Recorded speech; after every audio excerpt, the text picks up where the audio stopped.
Big Brother, mainstream media, government cover-ups. You want answers? Well, so does he. He's Alex Jones on the GCN Radio Network. And now, live from Austin, Texas, Alex Jones. Well, the Obamas dine at a restaurant charging $500,000 for a membership. $295 prefix menu. That dovetails with these little jewels we have here today. Obamacare fines rising in 2015. IRS prepares to collect.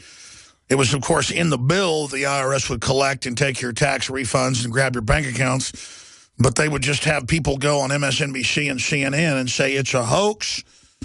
There are no death panels. It doesn't increase prices. You can keep your doctor. Keebler elves are real. Unicorns are real. Well, now it's kicking in for the mass of the public. So enjoy. We're going to be going over that today. But see, you'll be all by yourself, though, just talking to your neighbor when you get your insurance doubled or tripled or they come in and fine you or whatever the case is. It'll just be, wait, Obama lied to me. And it's like, yeah, too late, suckers. Obamacare fines rising in 2015 as the IRS prepares to collect. And then there's another story. That one's out of Fox News. The Washington Times, Obamacare employer mandate kicked in yesterday, January 1st. We're going to be looking at some of that today. That's just one of the little stacks. Harry Reid broke his face. That's the headline. In an exercise accident. He's probably practicing sneaking through windows at night as a Nosferatu. Probably actually fell out of a window, climbing up to steal a baby. I'm being sarcastic before the New York Times picks up on that. He actually just sucks the blood of our children's future through the Senate. But the top senator, 75, breaks ribs and face in exercise accident. I guess falling off a treadmill. Seriously, good news, though, is a new poll shows tepid GOP support for Boehner in role of the speaker as they prepare for a big budget war looming. That is all coming up on that front. I will get into the health and science news today. The economic news is very interesting. A lot of world news, but on the economic front, Chinese economy set to miss growth target for the first time since Asian financial crises. That ties into Japan's demographic cliff they just hit with their population declining in their new census. We've also got the disgusting news of with an eye of 2016, Jeb Bush resigns from all boards. Rubio says he will run for president, whether the GOP says that everyone should stand down for Jeb. Of the Rhino, Blue Blood, Country Club, Rockefeller, Republican set who want our guns, who want open borders. I mean, holy Toledo. With Republicans like this, who needs Hillary Clinton? And that's how they fix this Don King horse race. This Don King boxing match is you've got the Bushes that groomed and created the Clintons running against the Clintons, and Hillary is so hated and reviled that even playing the stupid card that she's a woman isn't going to work. That vote for her, you're against women. It will put Jeb Bush, King George III, he should change his name to George. He could be King George III. Is there no end to this? Paul Watson's joining us at the bottom of the hour. Terrifying Scottish police to investigate offensive remarks. If you say that person is fat and they hear you say it, you will be arrested. By the way, there is no law really stating this. But in England, they have secret police that sit in the coffee shops and places listening for any type of racial comments, and you're arrested. It's all part of the intimidation. And the model you see in Europe and the UK is now coming here. We're going to break that down. A very important article by Christina Sarich, who just does amazing stories. This story should go viral. Geoengineering scientist, I want to get him on, terrified of projects he helped create. A real window into chemtrailing coming up. Stay with us. It's a big transmission. It's a big broadcast lined up today. We are live, broadcasting worldwide The first live transmission for the InfoWars operation in 2015. It is now Friday, the second day of January 2015. Blink your eye or look at the twinkle in your damsel's eye, and it will be 2016, 2020, 2025, 2030, 2040, 2100, and beyond. Chuck Norris, the only man who counted to infinity twice. I was thinking about all the cool interviews we've done over the years with people, because we re-aired yesterday just a small snippet of them. And definitely we got to dredge up some of the Chuck Norris interviews and kind of have a really cool Second Amendment show with our Second Amendment guests we've had on. That's a side issue. I just thought I would throw out the silly quote about Chuck Norris. You know, when Chuck Norris bench presses or does push-ups, that the earth moves, not him. Okay, now I'm getting really silly, and I don't know why I went there. Hey, but the new Pew Research has come out and shown that Americans, compared to any other country in the world that is industrialized and, quote, wealthy, are the most upbeat, Pew Research says. And also, Pew Research says that our economy is doing great and that everything is awesome when you're part of a team. People, on average, are probably happier, despite a lot of the sociological tyranny we're under, because they're not aware of how they're losing their humanity. They are distracted. They are diverted by scientific systems that were formulated to keep us in a very spectator-like position of suspended disbelief, living in a matrix-like fantasy land. So we're losing our real health, and we're losing our higher brainwaves on average. We are having our consciousness dulled. That's in every major spectrum study out there. We are losing our families. We are losing our wealth. We are losing our savings. We are losing our sovereignty. But we are entertained. Just as Rome, as it declined, became more and more a spectator-based, game-based, gladiatorial-based, lottery-based, gambling-based, fraudulent, system-based, bamboozle system. We, too, are following that gulag casino model that Max Kaiser talks about. But that is coming up. Chart. Americans are in an unusually good mood all the time. Well, there's enough serotonin reuptake inhibitor in every major municipal water supply. That was an AP study done a decade ago. At levels, by the way, higher than scientists thought could be in there from just sewage runoff from all of the Prozac family of drugs. You can look up studies in birds and in mammals. I was just reading in a big ornithology paper a few weeks ago about birds.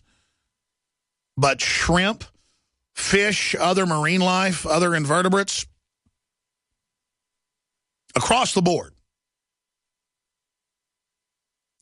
are, quote, suicidal. They're so happy. Shrimp will not even try to avoid birds now in areas where sewage is dumping out by the Mississippi. And so, yes, people are either really awake and really concerned, or they are completely distracted and diverted, caught kind of in a mesmerized field. The allegory would be the snake in the Jungle Book, whose eyes spin like pinwheels and is constantly trying to hypnotize fellow inhabitants of the jungle so that he may dine on them. This is the great challenge. Can we keep our consciousness? So let me just tell you what's coming up today. Biological bad luck blamed in 2/3 of cancer cases, Reuters says. We've interviewed the top scientists across the board on this subject, genetic engineers, you name it, geneticists. It's true that you are predisposed to get cancer if you have certain deficiencies or if certain toxins are in abundance.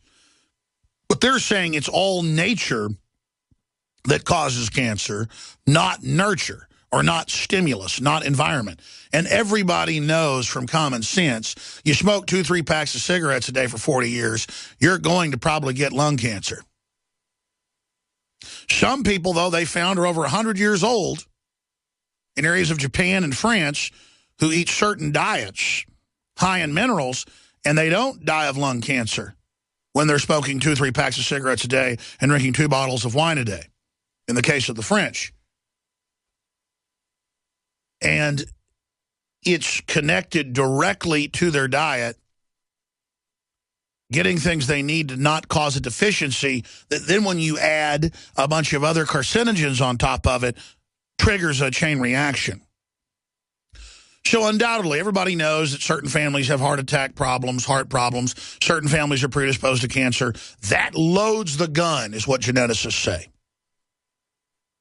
Your genetics loads the gun. Environment pulls the trigger. And they've done studies on this. You can have one brother who has genetics to be very aggressive, and the other brother has genetics to be very aggressive, but one ends up being sent away to boarding school and beat up a bunch, and so that person turns into a fighter and then into a killer.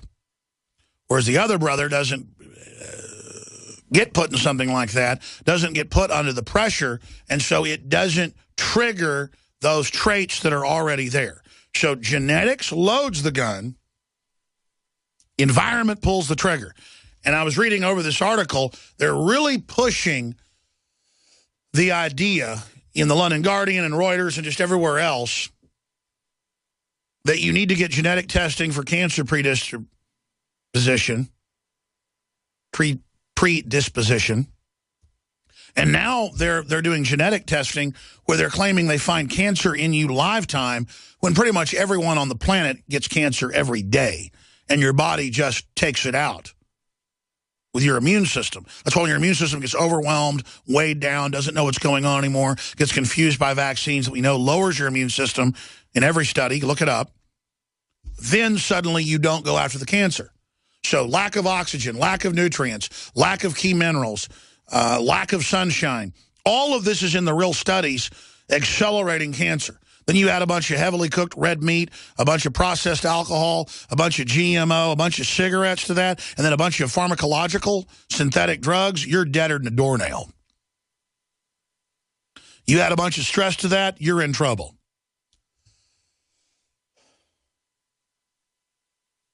So I guess I've already kind of covered this story, but plain old bad luck plays a major role in determining who gets cancer and who does not. According to researchers who found that 2/3 of cancer incidences of various types can be blamed on random mutations and not hereditary or risk habits like smoking.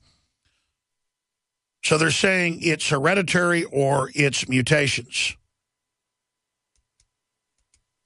Because one school says it's all hereditary, others say it's all mutations.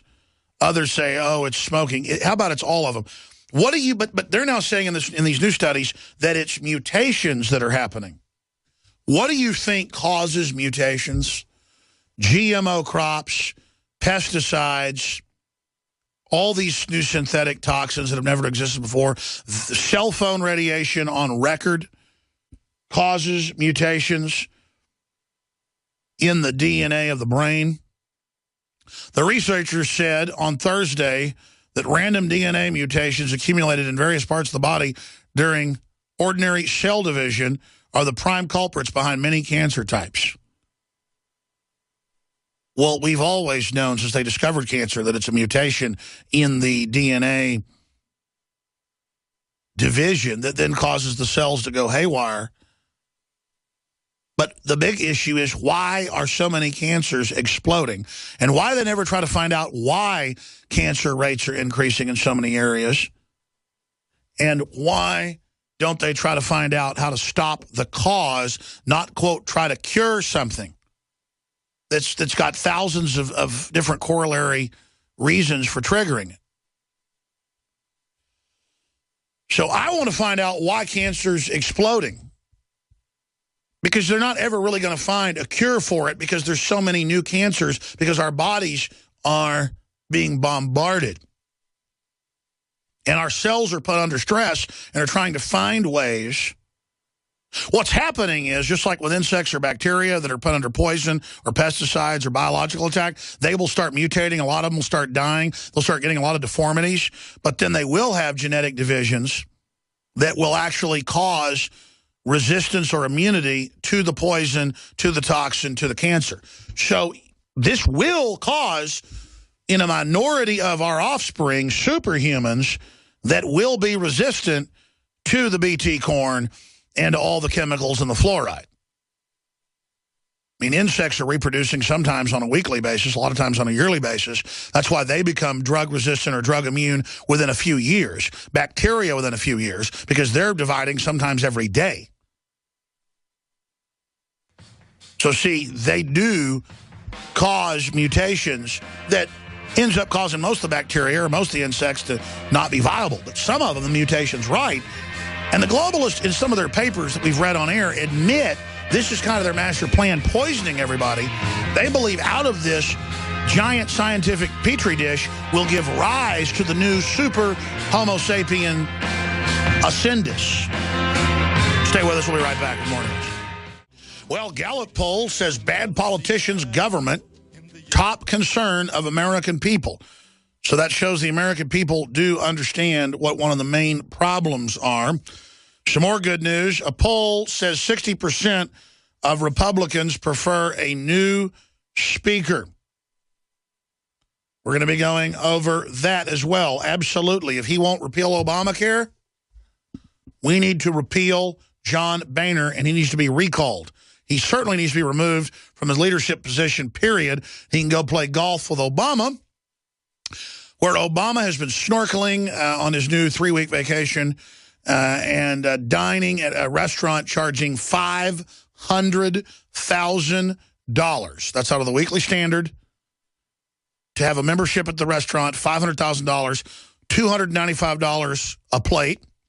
President Barack Obama and his, I mean, the reason I raise this is all their class warfare business. And Obama and Al Gore telling Africans they can't have cars or air conditioning and that we can't have that either. While these people live like King Tut could only imagine. We're going to be breaking all that down. We're going to break down oil hits 5-year low, below $56 a barrel as supply glut persists. It's an oil war. We've got Peter Schiff, manager of billions over at Global Pacific Capital. He's going to look forward into the year, give us his breakdown of what he thinks happening in the third hour. And we have Paul Watson joining us in the next segment. Headline, terrifying. Scottish police to investigate offensive comments, including telling someone their dress or clothes don't look nice or saying someone's fat, even in a tweet. If you say the fake Rick Ross rapper is a big fat pig, you would be arrested. There is no law. It's just pure tyranny. England does the same thing. Paul Watson from Her Britannic Majesty's Kingdom, London, will be joining us. With an eye on 2016, Jeb Bush resigns from all boards. That's just some of the disgusting news we're going to be getting to as they prepare to run the family that helped put the Clintons in power, who vacation together and who call each other family against each other. Talk about can we just have Don King run against Don King for president? I mean, it's for those that don't follow boxing, what killed heavyweight boxing is pretty much dead compared to what it was 20 years ago, is all the rigged events where King would have both corners under him. And event after event, it would be Don King running the whole show. It'd be like if one stable had all 10 horses in a Kentucky Derby, and you saw the jockey of the fastest horse pulling back the reins to slow the horse down, and the horse wouldn't stop, so the jockey shoots it in the head while riding it. I mean, that's how staged these elections are. But the American people sent the Tea Party to Congress. They didn't take it over, but close. The Republicans took over the House and Senate, but I don't think, obviously, the Tea Party didn't get full control yet. But we've come a long way.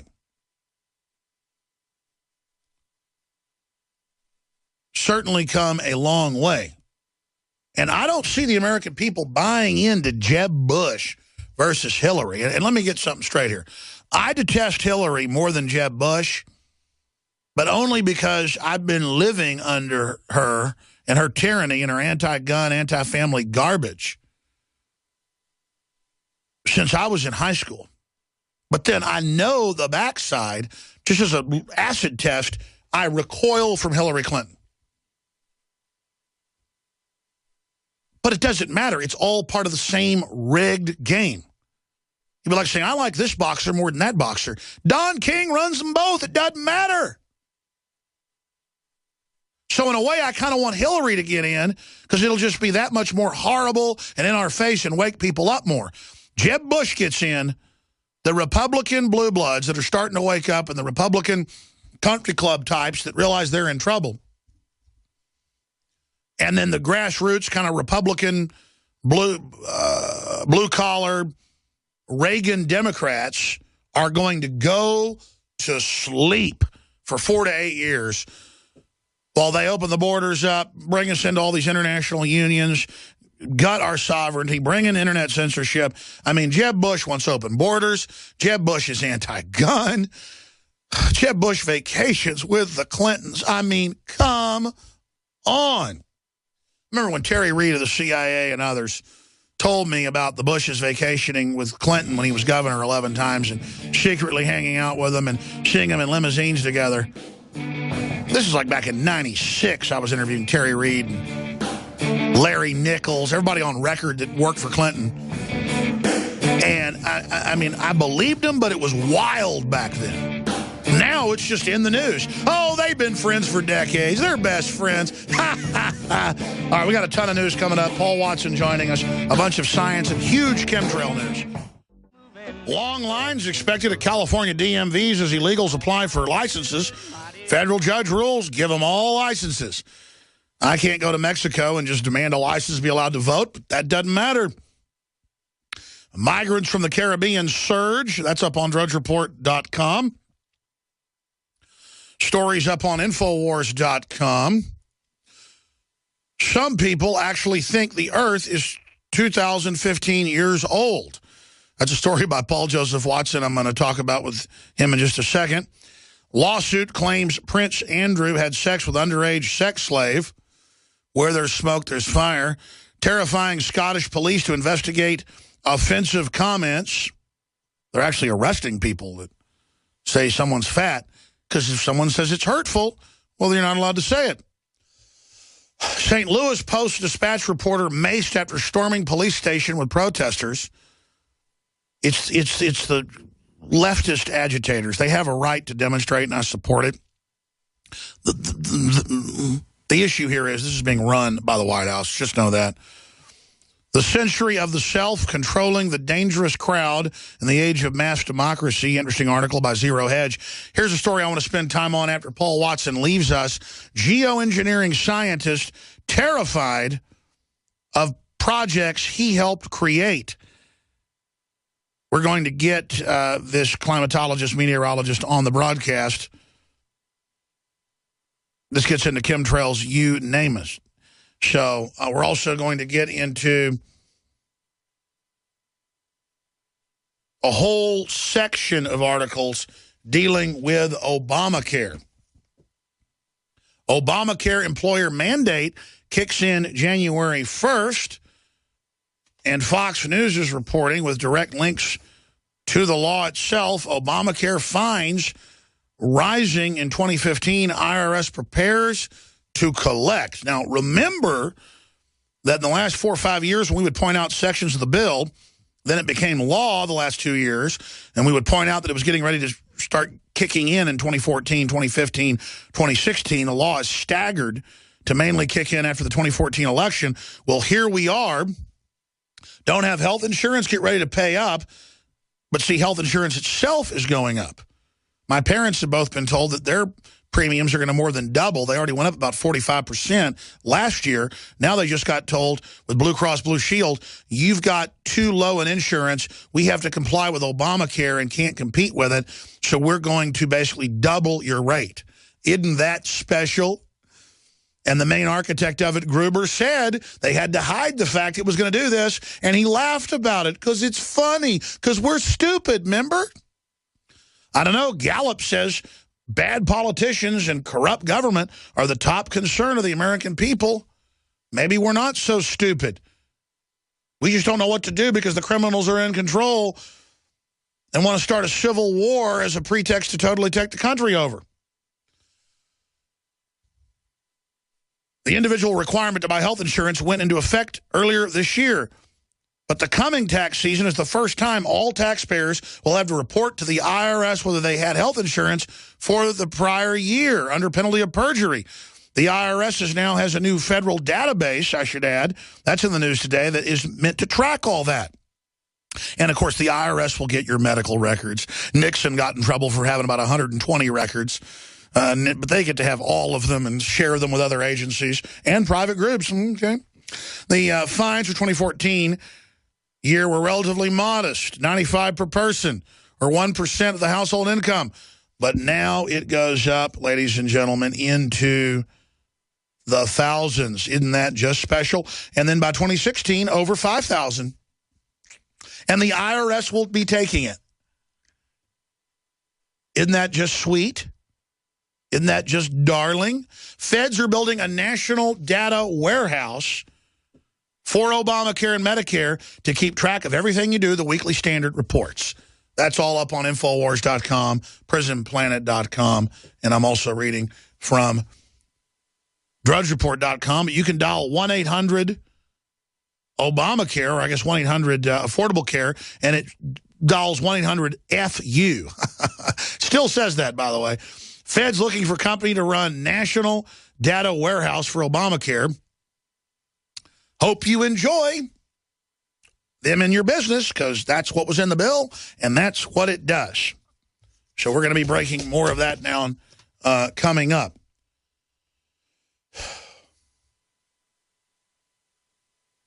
We'll also talk about NASA's Dawn spacecraft begins its approach to Ceres.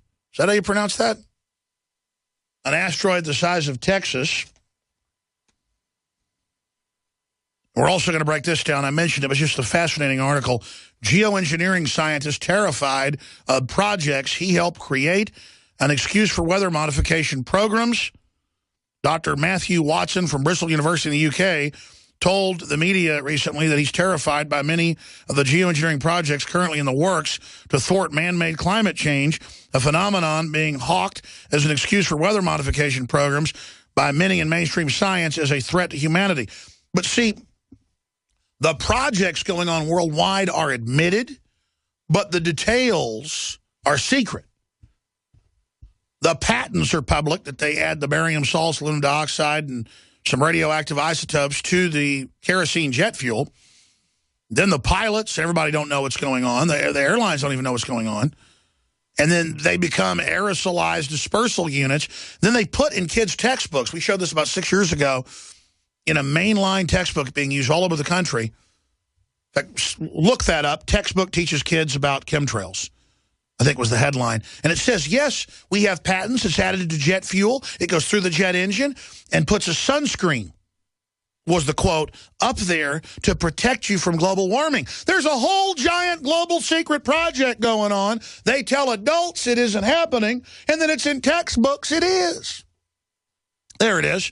Science textbook teaches about chemtrails. There it is. That's the Center Point Learning Science 1 Essential Interactions, and that is used in most of the 50 states.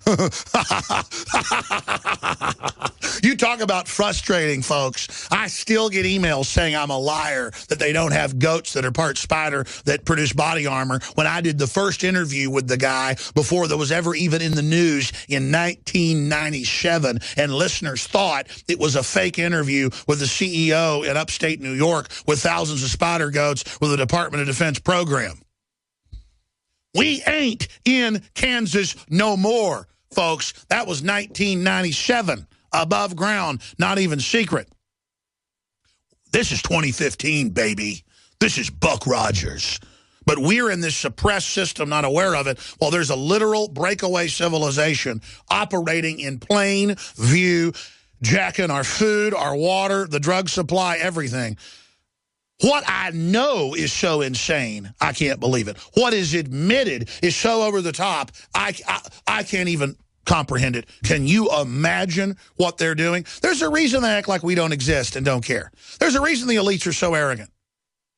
Because they got privy to the life extension technologies, you name it. Does it mean they're immortal? No. It means, though, they're going for it. Almost no one survives. I looked up the numbers. We did articles about it a few years ago with a heart pump. It's a bionic heart outside the body that uses your heart as the bag. More than 6-7 months. The record longevity with those was about 1.5 years. Dick Cheney lived past that. And there was never an article about how he held the record. And he went out and did all these PR pieces on C-SPAN and you name it. They had like some 2-hour special about Dick Cheney's heart on C-SPAN. In fact, I think that was the name of the special. I watched the whole thing in a hotel room on a journalist trip. I couldn't go to sleep. I watched like 2 hours of Dick Cheney talk about his heart with his doctor. Dick Cheney looks better than he looked 15 years ago. Dick Cheney lived almost 2 years with a bionic heart without a pulse. And he went on to say, before he got a new heart, a real heart from a donor, that he didn't get anything special. Dick Cheney, it's my new heart, not someone else's old heart. That's out of what, AP?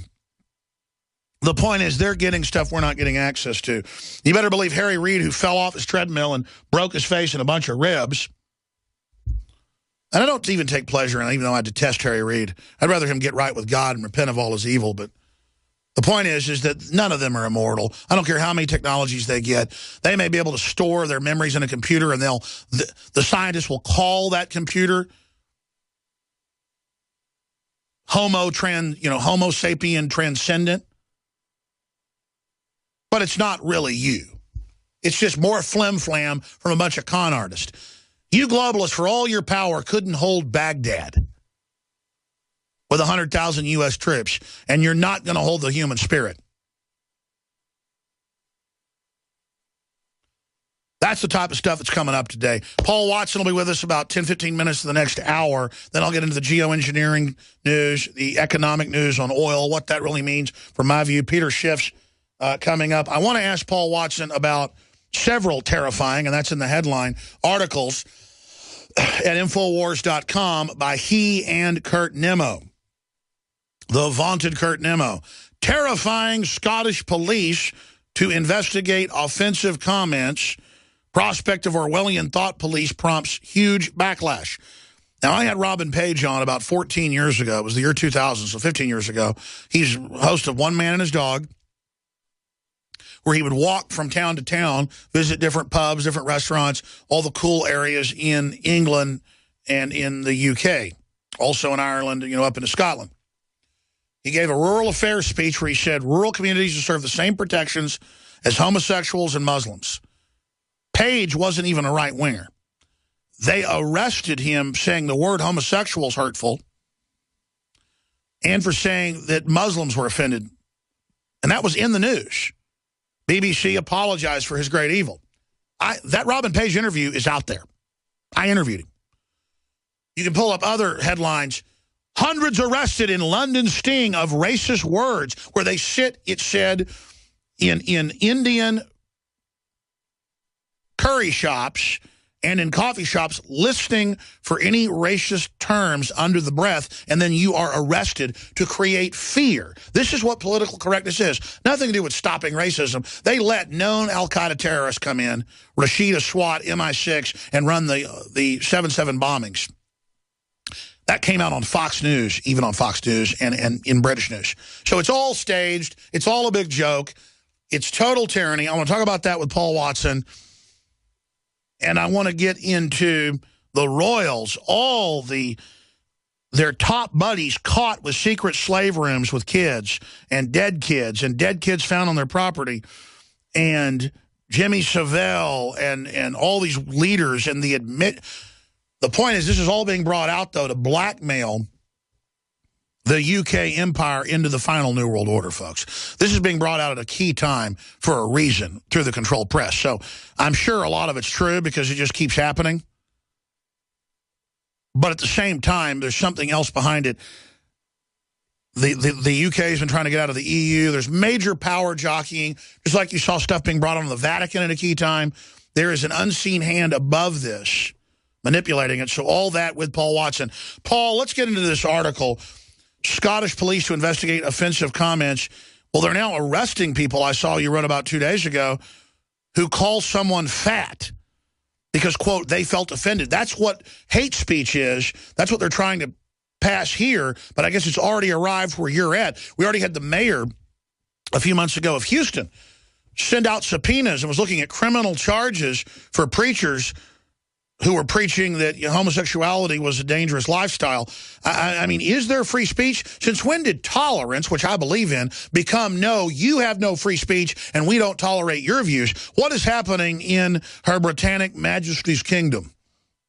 Well, Alex, this controversy started earlier this week when a British TV host called Katie Hopkins tweeted out a joke. We had an Ebola patient arrive in Scotland earlier this week. She was transferred to a hospital in London. So this TV host, who is known for making these controversial comments, tweeted a joke about, quote, Glaswegian Ebola patient moved to London's Royal Free Hospital. Not so independent when it matters most, are we, Jocksville?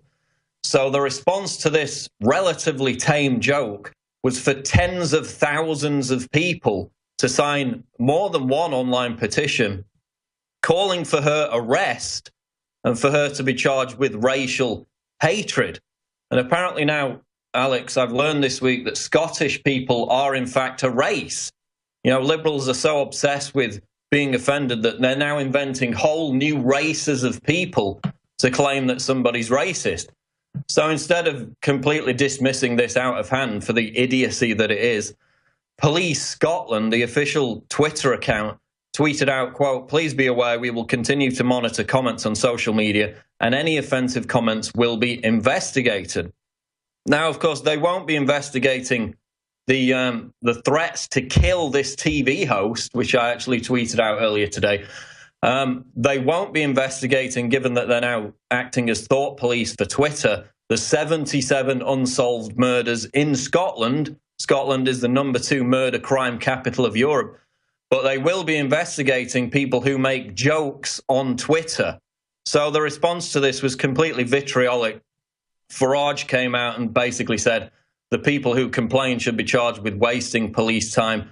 On the other side of the political equation, a London Independent writer came out and rightly said, this is terrifying. This is George Orwell's thought police.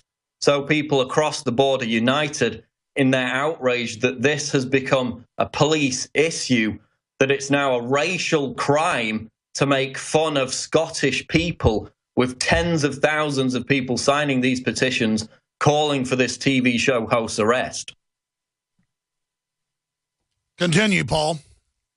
And it's the same TV host. We had the previous article where she did a recording for a weight loss show with fat people. And this is the whole fat acceptance movement, which I'm doing a video about on Monday, where she merely asked somebody how they became fat, if it was due to overeating. One of these fat activists then proceeded to call the police and report the TV show host for committing a hate crime in questioning why this fat person became fat. Because I did see it in the news where the police went and interviewed and took somebody in but didn't charge him.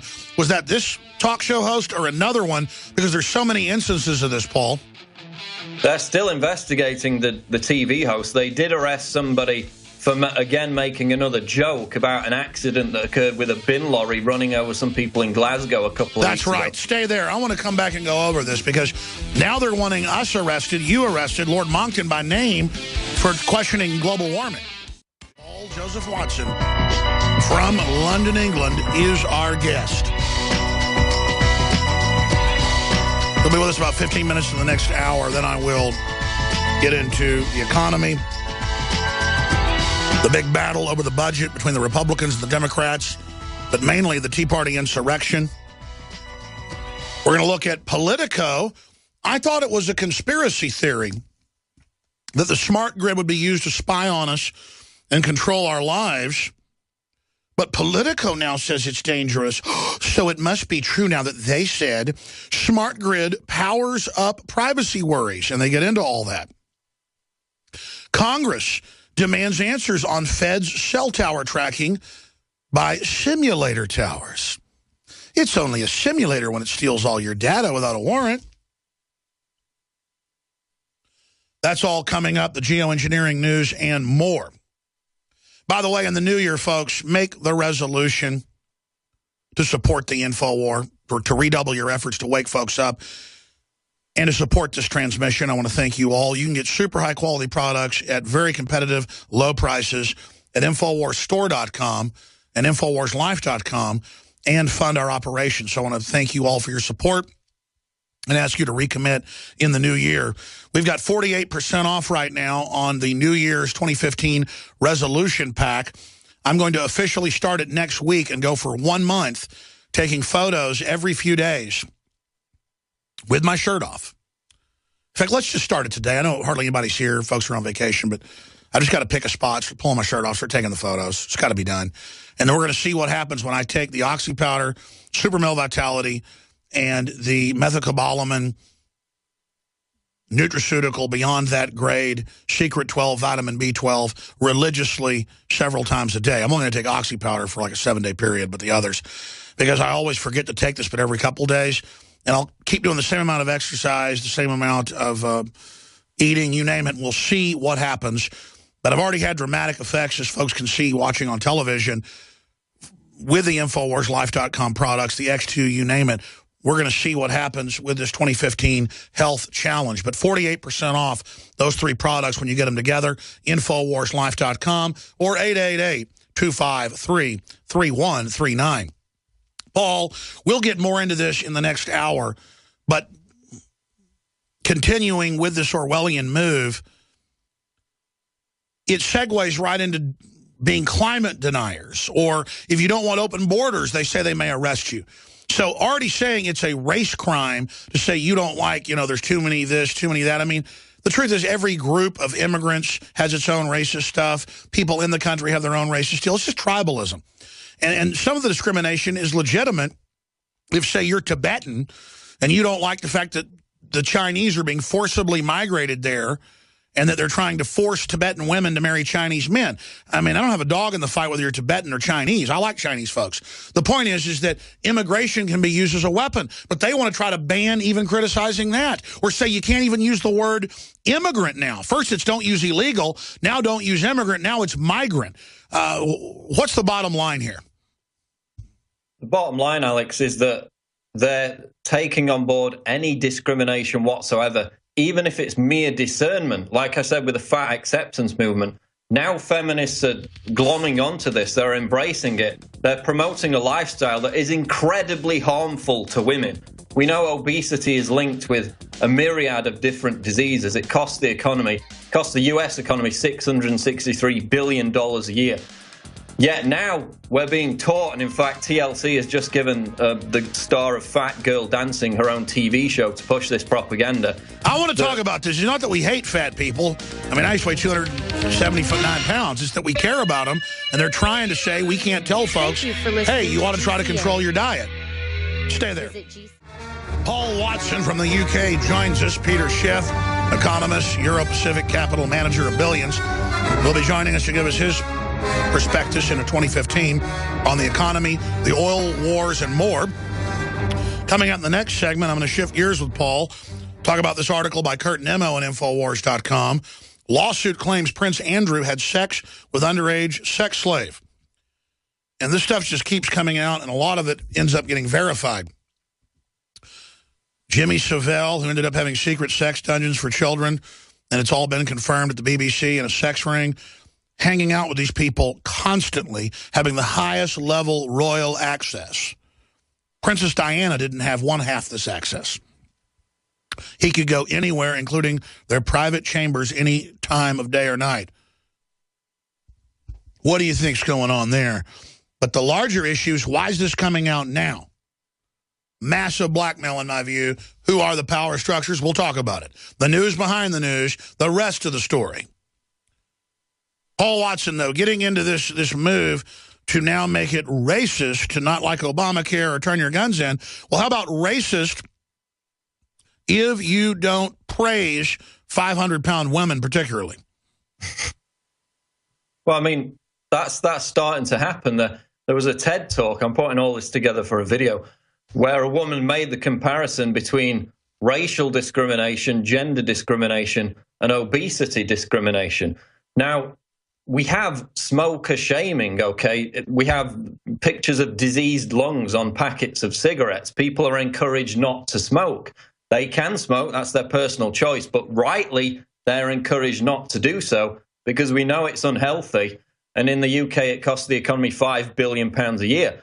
The economic burden of obesity in the UK is £47 billion a year because of all the diseases linked with obesity and the fact that we have to pay for it on the NHS. And look, you know, with my tax money, I pay for people on the NHS, transgender people, to have their penises removed. Now, if that's what they want to do with their bodies, then more power to them. But don't ask me to pay for it. And now we're starting to see the same kind of thing with obesity.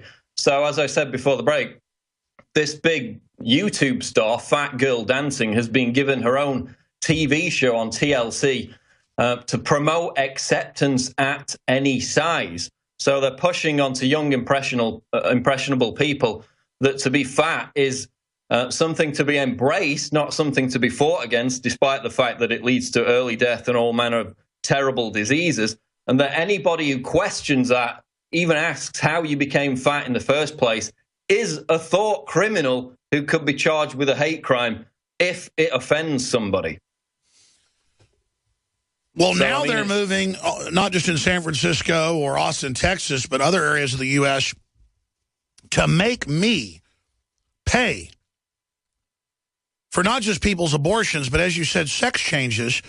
And then if you're against that, they say, oh, you're just a sexist homophobe or whatever. No, what's going on is, what if somebody wants to put devil horns on their head? We know that's a popular modification starting up. Should I then have to pay for that? Or should you have to pay for my nose job? Let's just say I decide I want a nose job. I like my nose, but let's just say, and it costs $20,000. And then you go, I don't want to pay for your nose job. And I go, you're being racist to white men. I get my nose job. I mean, where does it end, Paul?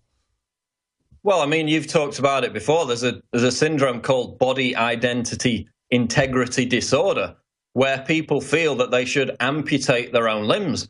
And hey, you know, you could say that that's just a lifestyle choice. And under socialised healthcare like we have in the UK with the NHS, which if you criticise it, it's like blaspheming against Muhammad or something, then, you know, you're hurtful. I mean, I've had arguments with people at parties and stuff who get in my faces and say it's hurtful and insensitive for me not to want to pay for transgender people. That's because they've attached their identity on the NHS. Let's stay there. We're talking about this more. Schiff, economist, manager of Euro-Pacific Capital, an excellent track record of predicting major trends. We'll look at the economy. Is it really doing great like the mainstream media is saying? What's the oil war about, driving down oil prices? Is that good or bad? What does he think is going on behind that? Peter Schiff joins us coming up in about 52 minutes from now. Paul Watson's with us to the bottom of the hour. Then I'm going to shift gears into geoengineering scientist. That's weather control scientist, terrified of projects he helped create. But finishing up with Paul Watson, if you just joined us, in the United States, in many states and cities, and in the UK and Europe, they make you pay as taxpayers for sex changes. And we got off into this whole issue because they're now doing criminal investigations, arresting people, you name it, that even use the word homosexual in the UK, or if a talk show host says, yeah, you know, there's too many fat people, we need to get them some, you know, better lifestyles, then thought crimes are reported, the thought police come after you. And there's not even a law. They're using a racial discrimination law that I believe is anti-Magna Carta, anti-Constitution. As long as you don't hurt somebody, you have a right to say or do whatever you want. To then apply that to denying global warming's man-made or criticizing government officials. This is about getting rid of free speech. And they're moving in the UK, they're moving in Europe, they're moving here to Chinese-style net censorship. That's what's behind this. While serious crimes are being committed, citizens are being attacked, you name it. But if it's politically incorrect, say in the UK, if, say, gypsies steal your trailer, this is in mainstream news, or attack you, the police will not respond because they're a minority, and they just go, they're allowed to. That's an actual headline. About 6 months has passed, and police will do nothing about family's stolen travel trailer. And it shows where the people are living in it, what they've done. Yeah, click on the Daily Mail link there. We'll show it to TV viewers. And they just say, we're keeping it. Police won't hand stolen caravan back to couple to protect human rights of the travelers living in it. And they've had it for months. So this is what we're talking about, folks. In the UK, if somebody breaks in your house and you defend yourself, they throw the book at you. This is about total enslavement. Paul, a few years ago, couldn't get in to see the NIH. Won't let him see a private doctor without their authorization. For a month, had strep throat. Had to quit working for a few weeks. They wouldn't let him get health care. And he was saying that if he's at a party and says, I shouldn't have to pay for people to have their sexual members chopped off, if you want to do that, pay for it yourself. It's not that we're criticizing your wonderful sacrament and we're not cool and into it. I am tired of being everybody's slave. I'm tired of paying foreign banks trillions in banker bailout money. I'm tired of it. I'm tired of General Electric being tax exempt with their head promoting higher taxes on the middle class. I'm tired of being sucked off of. Paul Watson, go ahead. I'm ranting.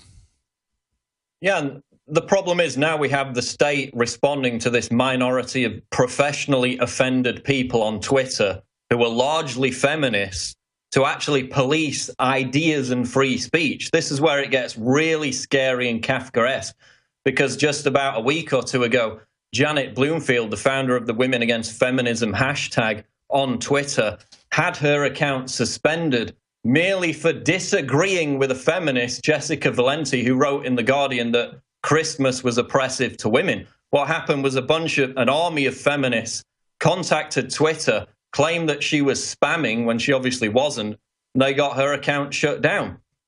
There was also a fitness instructor, Maria Kang, who took a picture of herself in good shape with her 3 children as a kind of female empowerment, mind over matter message, genuine female empowerment. Of course, the feminists hate that. So then they went on this crusade to label her as a thought criminal. She was banned from Facebook for her hate speech of encouraging women to be fit and healthy and saying that they can live fit and healthy lives. These people are not crazy. They are classic totalitarian authoritarians who want to be able to tell us how to think, what to say, what to do. And their main army are these women who were tricked to not need men, to be part of the system. And if a woman wants to be in the system and not have a man, that's their issue. But to do it as if they've joined the special forces and this is their big crusade, and then to go around and henpeck other women that have children in Whole Foods, which they do. You shouldn't have 2 kids. You shouldn't have 3 kids. To do nothing about the true sexualization of women that the system's engaged in. These are women that bought into the system and now hate other happy, empowered women. This is nothing but a vampire-like cult of scum. Yeah, that's exactly it. Third wave feminism has nothing to do with equality and everything to do with social engineering. This is what it's all about. And they will contradict the very biological truths of human nature and biology. They will claim and they will write books that men are only attracted to good-looking women because they've been brainwashed by the diet and cosmetic industry, not because they're, healthy-looking, fertile, and genuinely attractive. Apparently, we should be, attracted to fatties and people who are really out of shape and unhealthy, and we're not, just because we've been brainwashed by the diet industry, which shows you the insanity, the total vacuum of logic that these feminists imbue when they go on these kind of crusades. And when it becomes a threat to free speech, when police are saying they will now investigate people for making jokes on Twitter about fat people or jokes about Ebola patients, it's downright terrifying, as the leftist London Guardian, London Independent writer said in his column. That's right. And let's be clear, Paul. This is all selective. A 7-year-old in art project draws a picture of his dad who's in the Army with his M16. When they say on career day, draw a picture of your father and your mother, he gets kicked out of school, suspended for a week, criminally investigated. That's a real case I just mentioned, one of many. But you can go to after-school events and play Call of Duty where you're simulating the death of thousands, or World of Warcraft where you're chopping people's heads off. It's only the system is allowed to put these images out. Then if you do anything, I mean, it's okay for Quentin Tarantino to have movies with the N-word in it and, you know, movies with men raping men and everything else, because that's art. But see, they say what's art. When it's their art, then it's socially okay. When the gay community wants to use words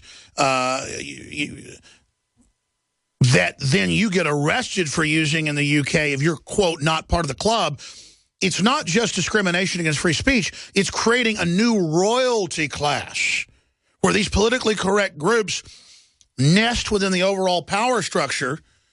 And so they're a protected system that's given little goodies, indulgences, given royal patronage so that others will then want to join the guild. I mean, this is cult programming. It's pure cultural Marxism. It's the belief that oppression comes from within the culture and not from the state. And so then they join with the state and get those little goodies that you talked about.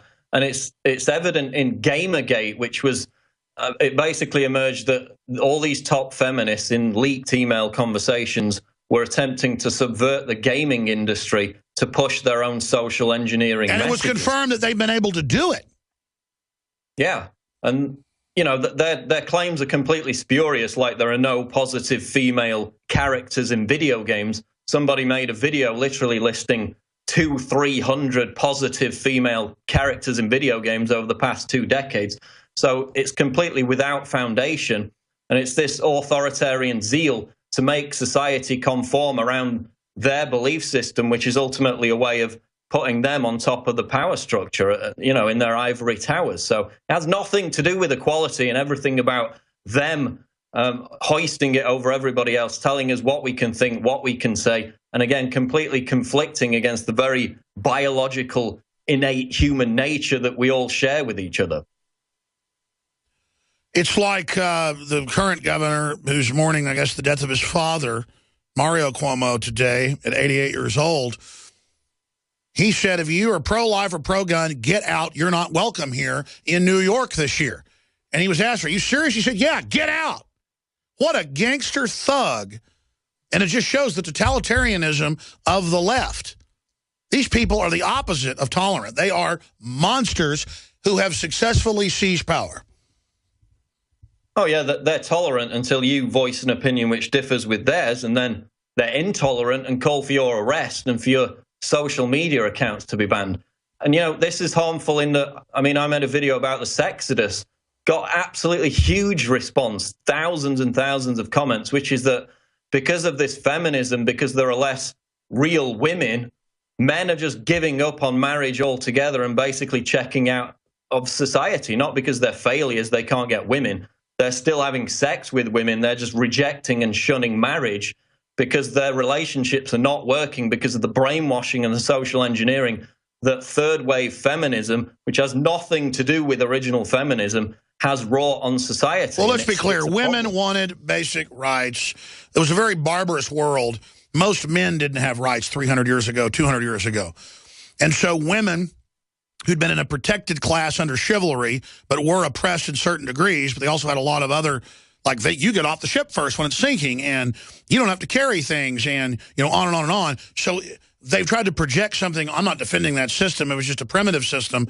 But the new one has been scientifically deployed where Edward Bernays and others said, we will hijack the suffrage movement by the 20s. We will control it. We will break up the family. We will tax.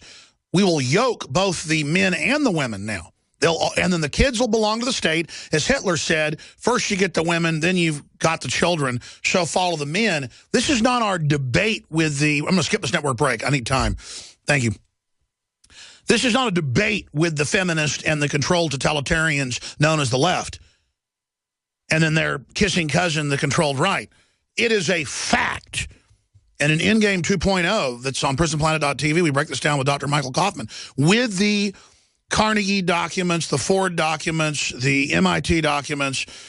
It's all there where they said in the 50s and 60s, we're going to put out, in the name of empowerment, women in the workforce and all this, but really all it is a takeover. Then we're going to have a sexless society when we're all done. First it'll be, oh, be gay or be transgender. Then we're going to come out with hundreds of sexual identities, which Facebook just did this year.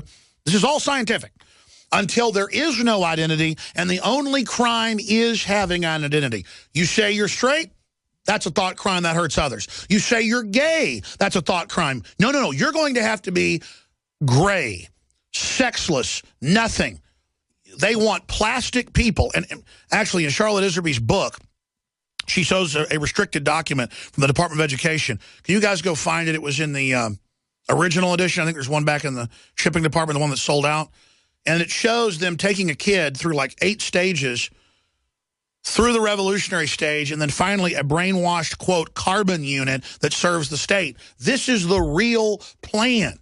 That's what's so frustrating is that, come on, folks, saying that you as on a TV show can't talk about how fat people need to lose weight so the police come, that's not freedom. That's super dangerous and is terrifying. And it's all being done to end the human system. Imagine saying to deer, it's oppressive that male deer fight with each other. And it's oppressive that male deer, who are inherently bad because they're males, run up on a female and chase them around. And then the female may be responsive, may not be responsive if she's in estrus, if she is ovulating. That's biology, folks. It's a war on biology. It is a war on reality. And first they're like, oh, just be tolerant of other people. Well, I'm a libertarian. But listen, I got my own life. I've always noticed losers always want to run other people's lives. Losers always want to control other people. People that don't have something going on, they want to get in your business. I've got stuff going on my whole life. I don't want to be in your business, but let me explain something. You keep out of mine. Do you understand, you slack-jawed, nothing-control freak scum? You may want to read Gloria Steinem Miss Magazine, put out by the CIA, declassified, to turn you into a slave of the government. You may want to die young of cancer. You may love tyranny.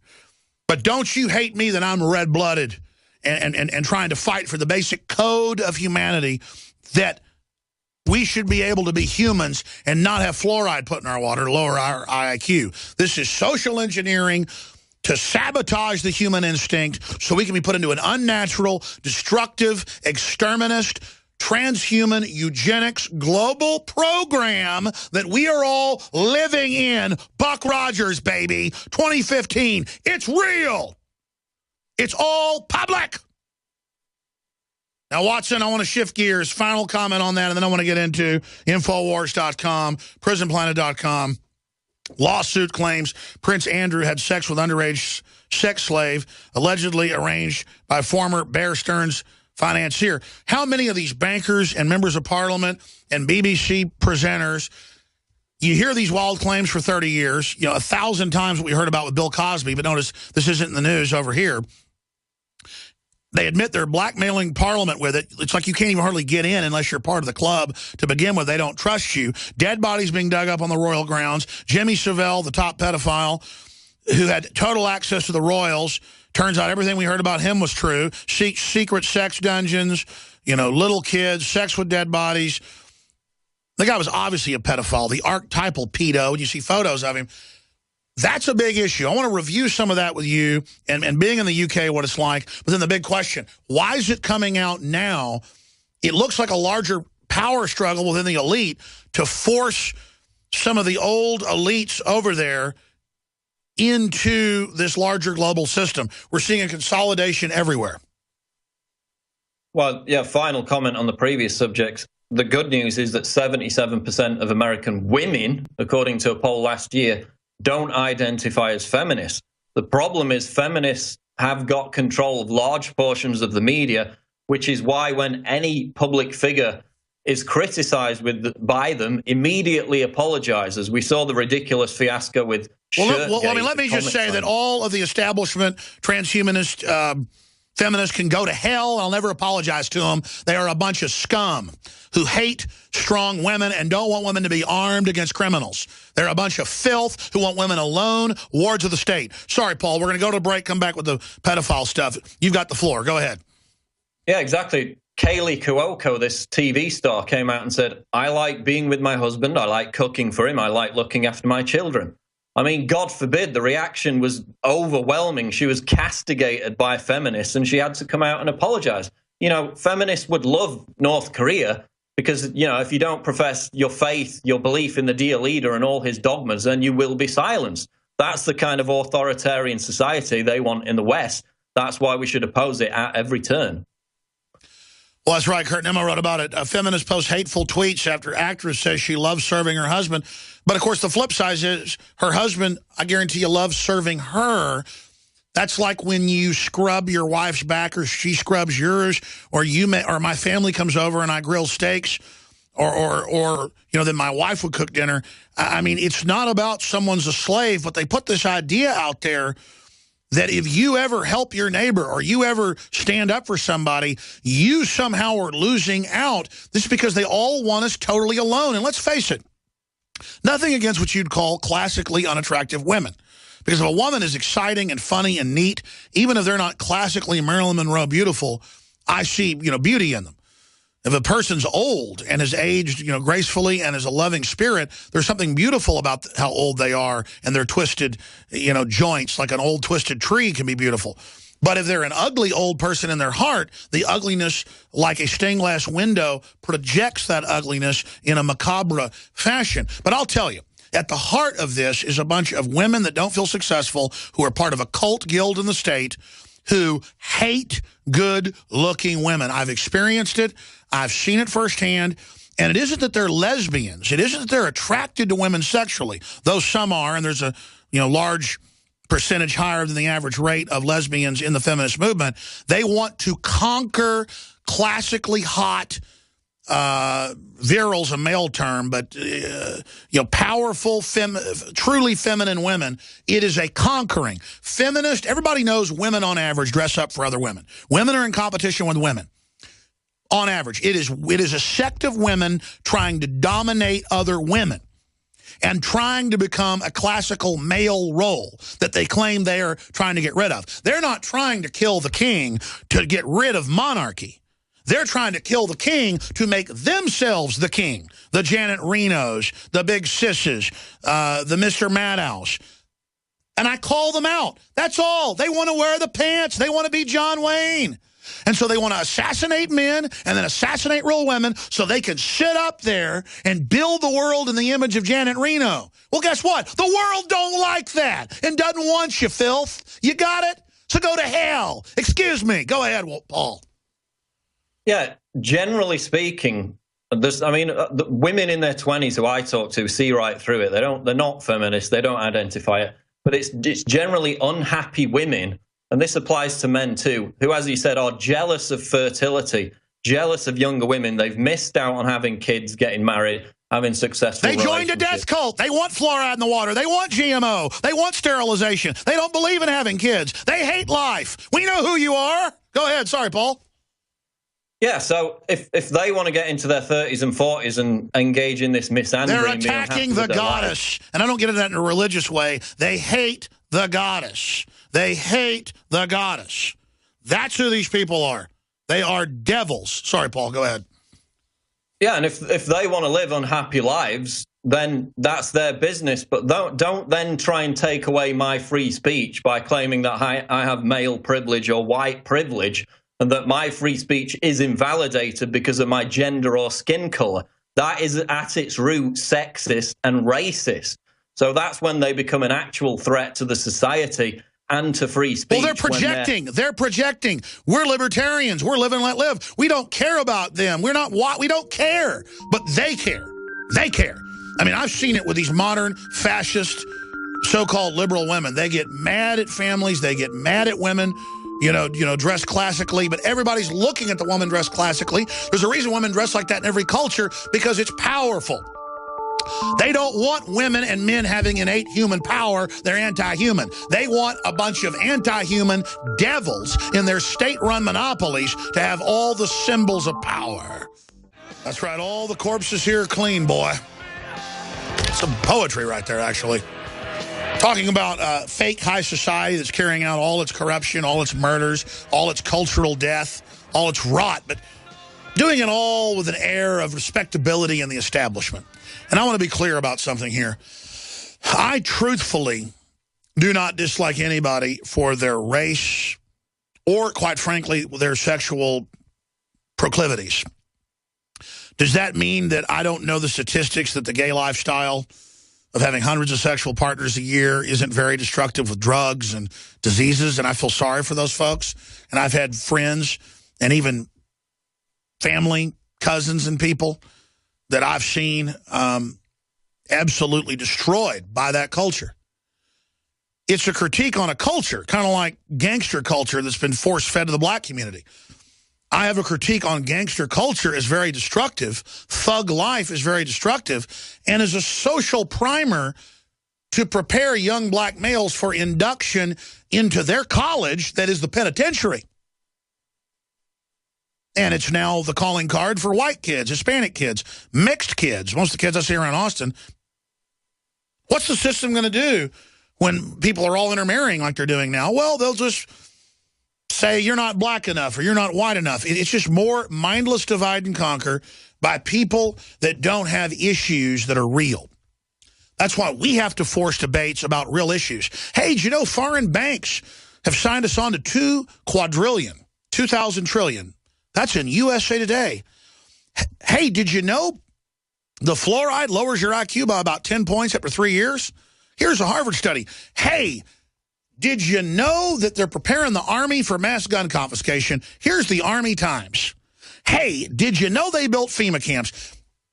Did you know Bill Gates gets paid about $5 billion a year through a tax-free foundation to run and administer a secret program to change the weather of North America? Did you know that's been in the news, but details, again, are classified? See, there's hundreds of huge things like that. And so I'm so sick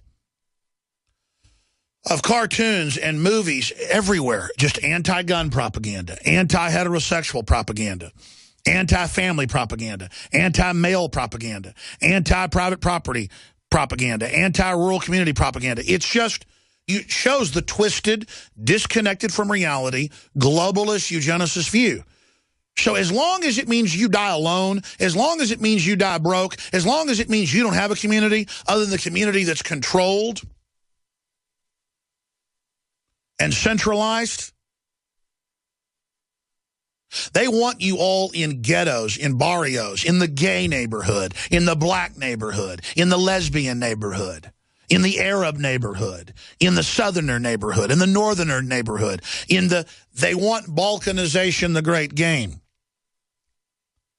And so in my heart, I don't dislike anybody, and I'm not a hypocrite who sits there and tries to look into everybody's bedrooms and what they're up to. But it's mental illness writ large when the big issues in this country and what's taught to kids as young as 5 years old in public schools about homosexual sex, give me a break. That's not tolerance. That's sexualization of children. That's pedophilia. Calvin Klein can get in trouble for having what looks like some 16 to 20-year-olds in underwear, and it's called pedophilia. But then when it's being taught to kids, it's okay, to 5-year-olds. See how they'll do that? DynCorp can be caught. It can be in the Chicago Tribune that they were running thousands of kidnapped little kids out of Central Europe alone in 1 year, disappearing them. And women. There wasn't one big feminist group said squat. Whenever we criticize radical Islamists as sexually mutilating women, selling them to sex slavery, you don't hear word one from Gloria Steinem and that group of hags who've all got their husbands and kids. Oh, they're going to have kids. They're going to live and have a life. They just don't want you to have one. You're not going to hear anything out of the controlled left about that because all they want to attack is men that aren't ashamed that they're men. And so they got a lot of men either acting like fake males watching ESPN all day or being dominated by their woman, and that's what women hate. Women may think intellectually that they want to dominate their man because they think men used to dominate them, which is not the case. And then they're so unhappy and will go through man after man till they find somebody that just won't let them push them around because a woman's trying to find their equilibrium. They're trying to test you. And biologically, they don't like you if you aren't strong. Why do you think so many young women, 20 years old, go for the bad boy? Because biologically, they think he must be dominant, even if most bad boys are fake dominants who are smart enough to try to act dominant to accrue women. And this is all the biological drive of humans and civilization. What really attracts the finest women is a man that's honorable, a man that works hard, a man that's strong, a man who's not a coward, a man that will protect them. But all of those traits are under attack. And the male itself is under attack because you take it down, there's nobody to protect the women and the children anymore. The state will set up women as supposed guardians, and in some cases they'll even do a good job. But the natural dynamic has now been sabotaged, and you see society in every metric falling apart as the system grinds to a halt. Just like collectivism didn't work in the Soviet Union or in communist China or in Nazi Germany. It never works in the end because it's based on fraud. And when the wheels come off, civilizations implode. It's an unnatural system. It works for the elites for a season. It allows them to overturn the natural order into their image. They're not saying the existing order was an enslavement. That's what they say to you. In their own internal manuals, it is an affront to them because they don't run it. They want to be God. They want to control the genetics. They want to control procreation. They want to control your desires and your appetites. They want to control your free will. Paul, I've held you longer today. I appreciate the great job you're doing. You've already written 2 articles today at Infowars.com and PrisonPlanet.com. But finishing up on this, because this is the big issue, I want to get into real self-help more, like Michael Savage has said he's going to do as well. I know we privately talked about this. Drilling into the social engineering, drilling into how they're attacking us as humans and how they're doing it to all of us. So I olive branch out to women that have become modern feminists, believing it was for empowerment. I care about them. But the evil Gloria Steinems, the evil people like Big Sis and others, they know what they're doing. They're preying on, like pimps, giant throngs of women that they've helped disenfranchise. As you see women now desperate in the streets, prostitution at all-time records in recorded history, women sexualized, turned into the most base of objects by the feminist god they worshipped, Paul Watson.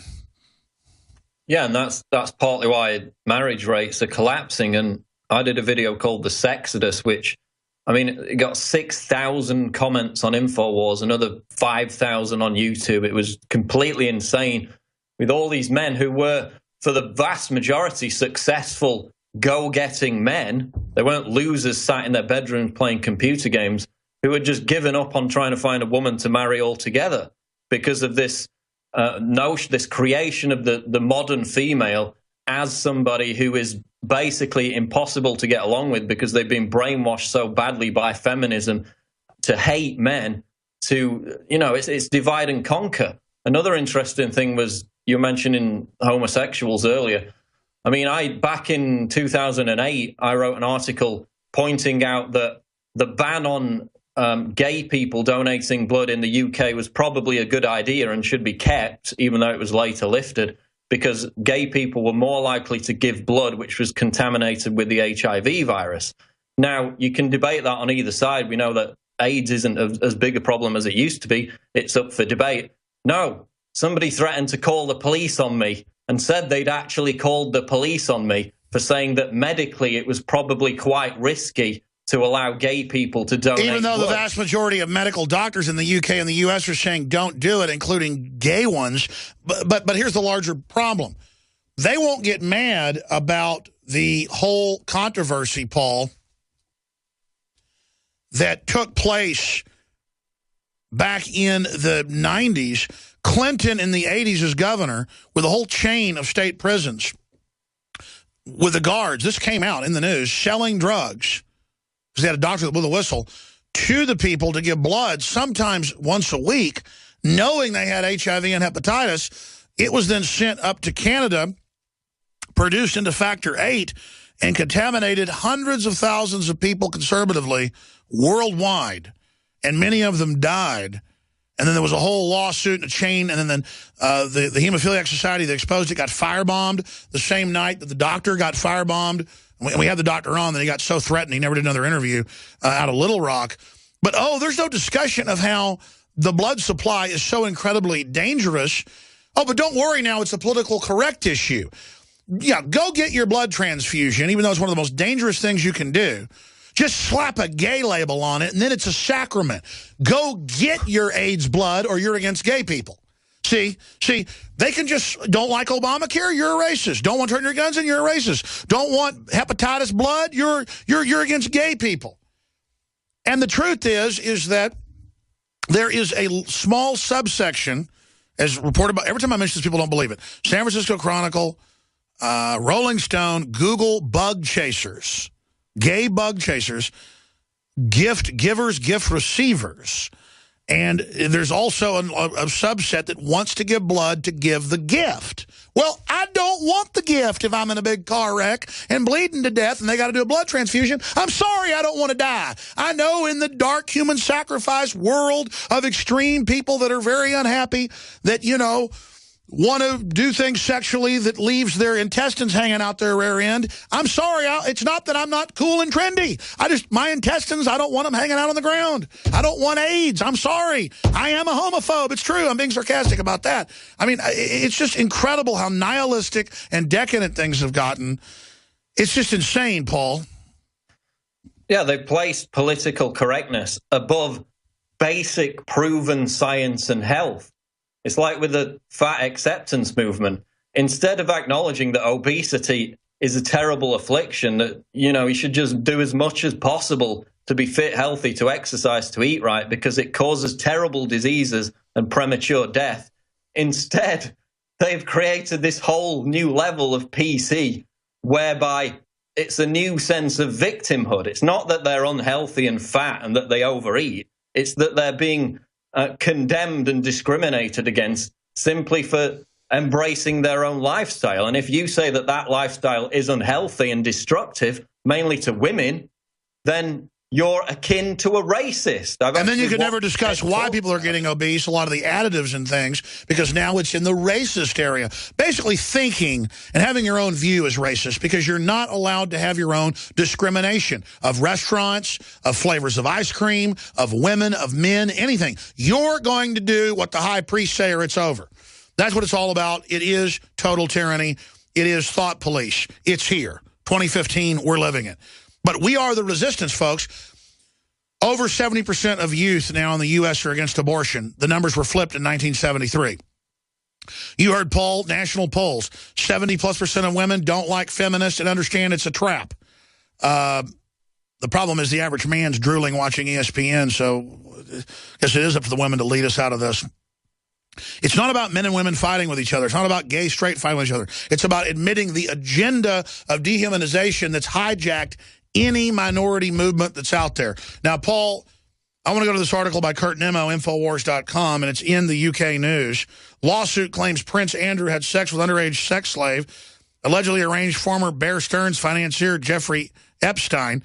A lawsuit filed in Florida accuses the Duke of York having sexual relations with an underage sex slave. The allegation names multimillionaire financier Jeffrey Epstein, who was also convicted of soliciting sex with an underage girl. One such powerful individual, Epstein, forced the woman to have sexual relations with a member of the British royal family, Prince Andrew, Duke of York, the document claims. Who knows if this is true, but my gosh, Paul, we're going to go to break in a few minutes, but just the firestorm of pedophile news and Savelle having high-level access to all these royals above even the Secret Service. What do you think's really going on? Well, in every single country where this happens, whether it be Belgium, France, Bosnia, the Netherlands, you name it, whenever it gets to the level of celebrities, yes, sometimes they get burned. Any level above that, judges or politicians, the case gets shut down. So you saw with Savile, back in 2009, 3 years before it actually came out, the police actually quizzed him on these allegations. Of course, we know he was a close friend with Prince Charles. And the royal family redacted in 96 places, redacted Savile's connections to the royal family. This was back in 2009. So 3 years before it came out that he was involved in raping these hundreds of girls, chanting Hail Satan at these occult rituals, the royal family were busy removing their connection to his activities. So again, it's this notion that the royal family has no power whatsoever. They don't control anything. They just axed a documentary on the order of Why Prince are you being Charles. a pedophile phobe, though? I mean, next you'll be arrested probably. And that's where this is all going, Paul. Exactly. And again, the royal family exacts a massive amount of power in the UK. We see numerous examples over and over again. Break it down when we come back. By the way, while you're talking, we're putting up mainstream news articles with everything he's saying. These are not our claims. These are out of UK newspaper headlines. The UK is now the pedophile palace. I was just talking to Nico Acosta out there during the break, one of the producers. And he was looking at all these headlines about Jimmy Savile and his secret rendezvous with Prince Charles and coming at all hours of the night. And he said, yeah, it is weird that it's all coming out now. Jimmy Savile's suspicious behavior at the palace set to be revealed in a new book, The Mirror reports. We had another headline about arrests explode across the UK as hundreds of prominent pedophiles are arrested. But look at Jimmy Savile if you're a TV viewer. Radio listeners can go to Infowars.com/show. Look at him. Imagine if you went to a daycare center and it's like, hi, I'm going to keep your kids. But he would run children's charities. In fact, these photos are nothing. Just do his name and then click Google Images. Nightmarish. And it's him like in bathrobes with kids sitting on his knees. And then he would run these children's charities and do satanic rituals. And they found the satanic altars and everything. I mean, this stuff's going on all over the place. Look at that one in the middle right there with his hands together. I mean, central casting for a child molester. He is the archetypal child molester, and he ran children's charities. In fact, you can Google Jimmy Savile with children, and it's him in bathrobes, little kids sitting on his knees, hanging out with Prince Charles. I mean, 2 + 2 equals we know what. So, Paul, continue with these scandals coming out. Why do you think they're coming out now? Because this, I mean, it was David Icke saying this 20 years ago. So I think it really scares me. How much more of what David says might be true? I mean, I believe he believes what he says, but my God.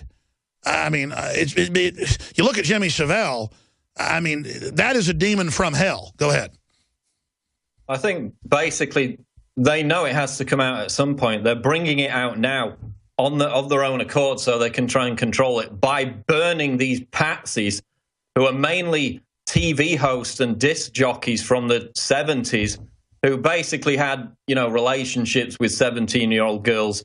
I mean, they should still be punished, but it's nowhere near in the same league as what Savile did, allegedly with members of the royal family. But what's actually happening now is that they can't find somebody to investigate the parallel scandal, which is the Westminster paedophile scandal, where they literally abducted boys, strangled them to death. I'm talking about Tory MPs, members of Parliament, ran them over in vehicles. And that's what Icke said 20 years ago, and he's named names, and now it's confirmed. I mean, folks, this is insane. But they can't actually get somebody who isn't a part of the establishment to investigate it. A lady, Elizabeth Butler Sloss, had to step down because the victims, the family members, complained that she was just going to whitewash it. So now they're saying, because we can't find anybody who isn't directly in with the establishment, we're just going to leave this investigation for now. And basically, the UK justice system is completely controlled by Freemasons. This has come out over and over again. I mean, look at the Hillsborough disaster. It's 25, 26 years later, and still they're covering it up. And it came out a couple of weeks ago that they got together at a Freemasonic lodge in Sheffield, where I used to live. The heads who were in charge of the Hillsborough football stadium disaster, which happened in 1989, got together and basically agreed to blame it on this one police constable during their Freemasonic lodge meeting. And this is the same thing happening with all these judges who are appointed to whitewash these investigations.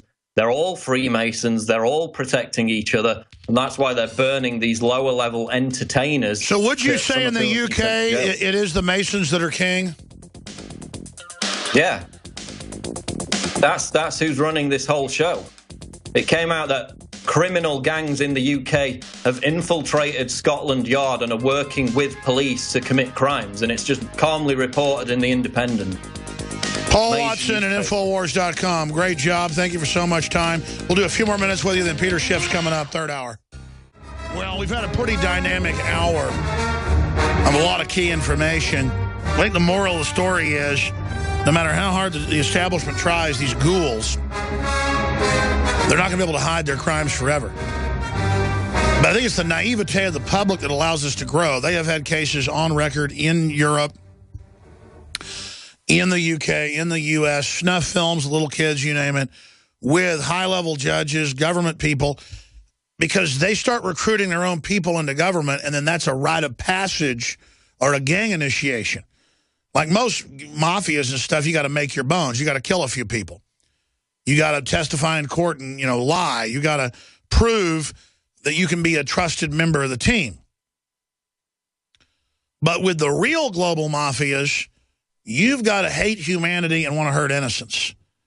And so for people that care about children and love children and would soon die as see an innocent child hurt, the fact that these ghouls want to hurt children is just lost on us. And so it allows it to grow. Again, the Masonic system, and I'm not defending it, it's just historically with secret construction guilds, colleges. You didn't just give the colleges tricks out. You had to be an initiate. It was secret. It had a lot of religious stuff associated with it. I won't go into the whole story, but I'm somewhat of a lay expert on it and been interviewed by History Channel and others on the subject of the Masons. George Washington was a Mason. He was a really great guy, but he warned about it being used by corrupt groups to create mafias. And now, especially in the UK, it's just become a get-out-of-jail-free card organization. And then there's no justice. And then what do you do when you can't even investigate? Get back into the case you were getting into that's in the news now of strangling boys, running them over with cars after they rape them, and this new lawsuit with Prince Andrew. I mean, there's no way they can hide this forever, Paul. Well, what's interesting, Alex, is that when the royal family knew that these Savile allegations and proof that he raped hundreds of girls, they knew that was going to come out because the police had interviewed him in 2009 and the royal family had made those 90-odd redactions to that report, disassociating Savile from the royal family. After that, they passed a law which changed the Freedom of Information Act in the UK so that letters, emails, and all documents relating to the royal family, the Queen, Prince Charles, Prince Philip, would no longer be disclosed, even if they were in the public interest. So before they knew it was going to come out, because Savile had already been interviewed by police, they made these redactions. They then passed this law to prevent those documents being released, which would obviously show their close relationship, which we know the likes of Prince Charles had with Jimmy Savile. So they were on it from the very beginning. They were prepared for this to come out. And now it's expanded to these Westminster MPs in the 80s, and others say this is still going on with MPs today, who would literally set up these rape dens in London, abduct young boys, take them to these places, strangle them to death as they're raping them. And then in another case, they literally just, one of them ran over one of these young boys in his vehicle. Why are you a boy strangle-phobe? Hold on, racist. Why are you a boy strangle-phobe? Well, victims who were there at the time, eyewitnesses, kids who were being raped, who are now in their 30s, came out, and they've come out with all this information. And as I said before the break, it's going nowhere because they're saying, oh, we can't get somebody who isn't a member of the establishment to investigate it. So well, imagine being a member of the government, and instead of going home and having a glass of wine and food with the family, you go to a rape den where you rape little boys and then strangle them. I mean, it's just, we're in so much trouble, Paul. It's just insane. And then they find dead bodies of women who've been murdered on the Queen's Sandringham estate. And it's like, oh, you know, no big deal. They were out shooting on Boxing Day, and then they find this woman's dead body right in the spot where they were shooting. And it's just no big deal. The royalty, though, Paul. I wonder what the Queen's going to be eating at dinner tonight. All right, Watson, great job. Peter Schiff's coming up. Stay with us. Well, it was predicted, and now it's confirmed today with the DMV opening back up in California. Illegals form long lines for California driver's license. Top story, Infowars.com. Another report showing how ignorant some of the public is with the public education system. Some people actually think the Earth is 2,015 years old. You'll be shocked at the stupidity of some of these tweets and comments. Yeah, they do the studies where 2/3 of college graduates don't know the 3 branches of government, things like that. That's what the system wants. Who was the famous comedian that said that, it was George Carlin, said that the country's owners want you dumbed down as much as possible. Well, I don't think you can deny that now with Common Core saying 2 + 2 = 5, and then if you built your business, you didn't build that. There is a war on common sense going on. And I want to ask our guest, Peter Schiff, what he thinks is at the heart of that. There's so much to cover with him. He'll be with us till about 50 after. Peter Schiff is an American businessman, investment broker with billions under management, author and financial commentator. You've seen him in alternative media, Fox, CNN, MSNBC, CNBC. Schiff is CEO and Chief Global Strategy Head for Euro Pacific Capital. And I'm not going to go over the rest of it. His dad's also author and researcher who's been a guest on the show as well, fighting the private Federal Reserve.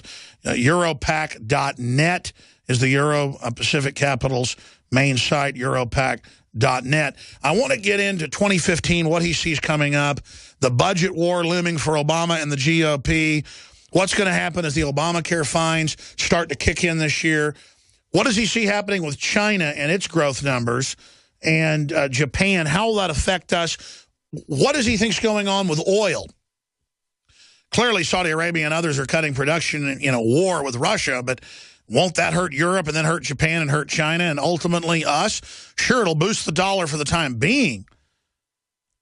But what happens long term? He's a smart guy, made a lot of accurate predictions, so that's why we're blessed to have him on with us this first live broadcast of 2015 to tell us what he thinks coming up. Peter, that's a lot I threw out there. You can tackle whatever you want first, or out of the gates, where do you want to take us? What do you think's most important right now?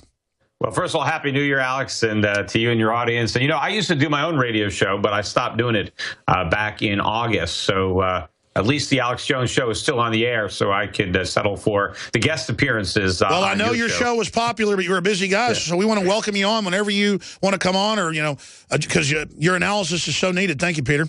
Yeah, but there's so much to discuss. I mean, you hit on a lot of topics there in the introduction, so I don't know necessarily where to start. But just to say that I think as we ring in this new year, I think that there is a bigger disconnect right now between what people expect to happen, particularly in Wall Street, people that manage other people's money and economists. You know, I think there's a bigger disconnect now between what people expect to happen and what is going to happen than anything I've seen, I think, in my career, which is saying a lot because it certainly includes the dot-com bubble that burst in 2000 and the real estate bubble that burst and ushered in the financial crisis. I think people are more clueless today with respect to the true state of the U.S. economy and what is lying right around the corner than they were in 1999, in January 2000, rather, or January 2008. Sure, there's that famous story of JFK's dad, the big stockbroker, Joseph Kennedy, and he says he dumped all his stock weeks before the crash when a shoeshine boy was telling him that the market would never go down and telling him what stocks to buy. Now, whether that story's true or not, I think it's indicative of the type of irrational exuberance, to use a Greenspanian type quote, that we see. 18,000 Dow. What's really behind this, and what are you saying is really coming versus the euphoria? Yeah, even Alan Greenspan is starting to come clean now. I guess now that he's getting closer to meeting his maker, he wants to get a few things off his chest. So he's starting to criticize the Federal Reserve, criticize quantitative easing. He's telling people that they should buy gold. It'd be great if you can get him as a guest on your show. Now that he's coming back from the dark side, kind of like Darth Vader, coming back. But I think that the real disconnect here is that people actually believe that what the Fed has created is a legitimate economic recovery, and that because we have this real recovery, that the Fed no longer has to support the economy with quantitative easing or 0% interest rates, that we can normalize everything, no harm, no foul, and the U.S. economy is going to continue to grow. The reality is this is the Fed's biggest bubble ever, and I think it's ultimately going to be their swan song because it may well be the last bubble. This could be the bubble that finally breaks the dollar despite its recent rally and breaks the Fed and the confidence, the misplaced confidence that people have in the Fed, because they cannot end QE, they cannot raise interest rates without bringing on a financial crisis worse than the one that they caused in 2008. And I think for that reason, they will not do that. I think they are ready to queue up and launch QE4 to keep the economy from relapsing back into recession in 2015. And I think that's going to be a game changer for the markets, for the dollar, for commodities, for gold. And I think most people are not prepared, just like they weren't prepared in January of 2000 or January of 2008. And you predicted both of those. How much bigger do you think this major correction or bottom will be, or will it be smaller than 2008? Well, I think it's going to be bigger in the ramifications that it has for investors and for the standard of living of most Americans.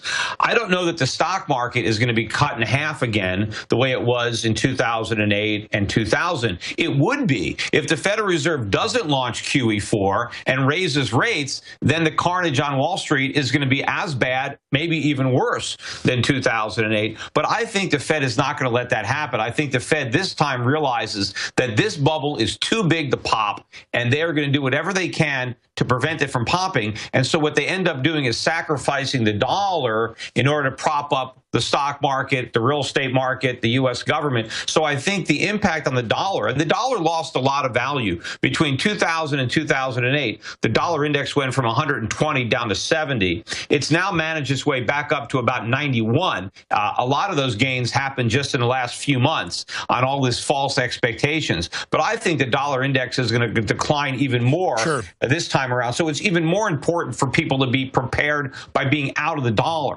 That's where the real damage is going to come, in the real purchasing power of your savings, of your investments. So people need to be cognizant now about being out of U.S. assets, foreign stocks, precious metals, commodities, things that will retain their value in this inflationary environment that we're going to be living through.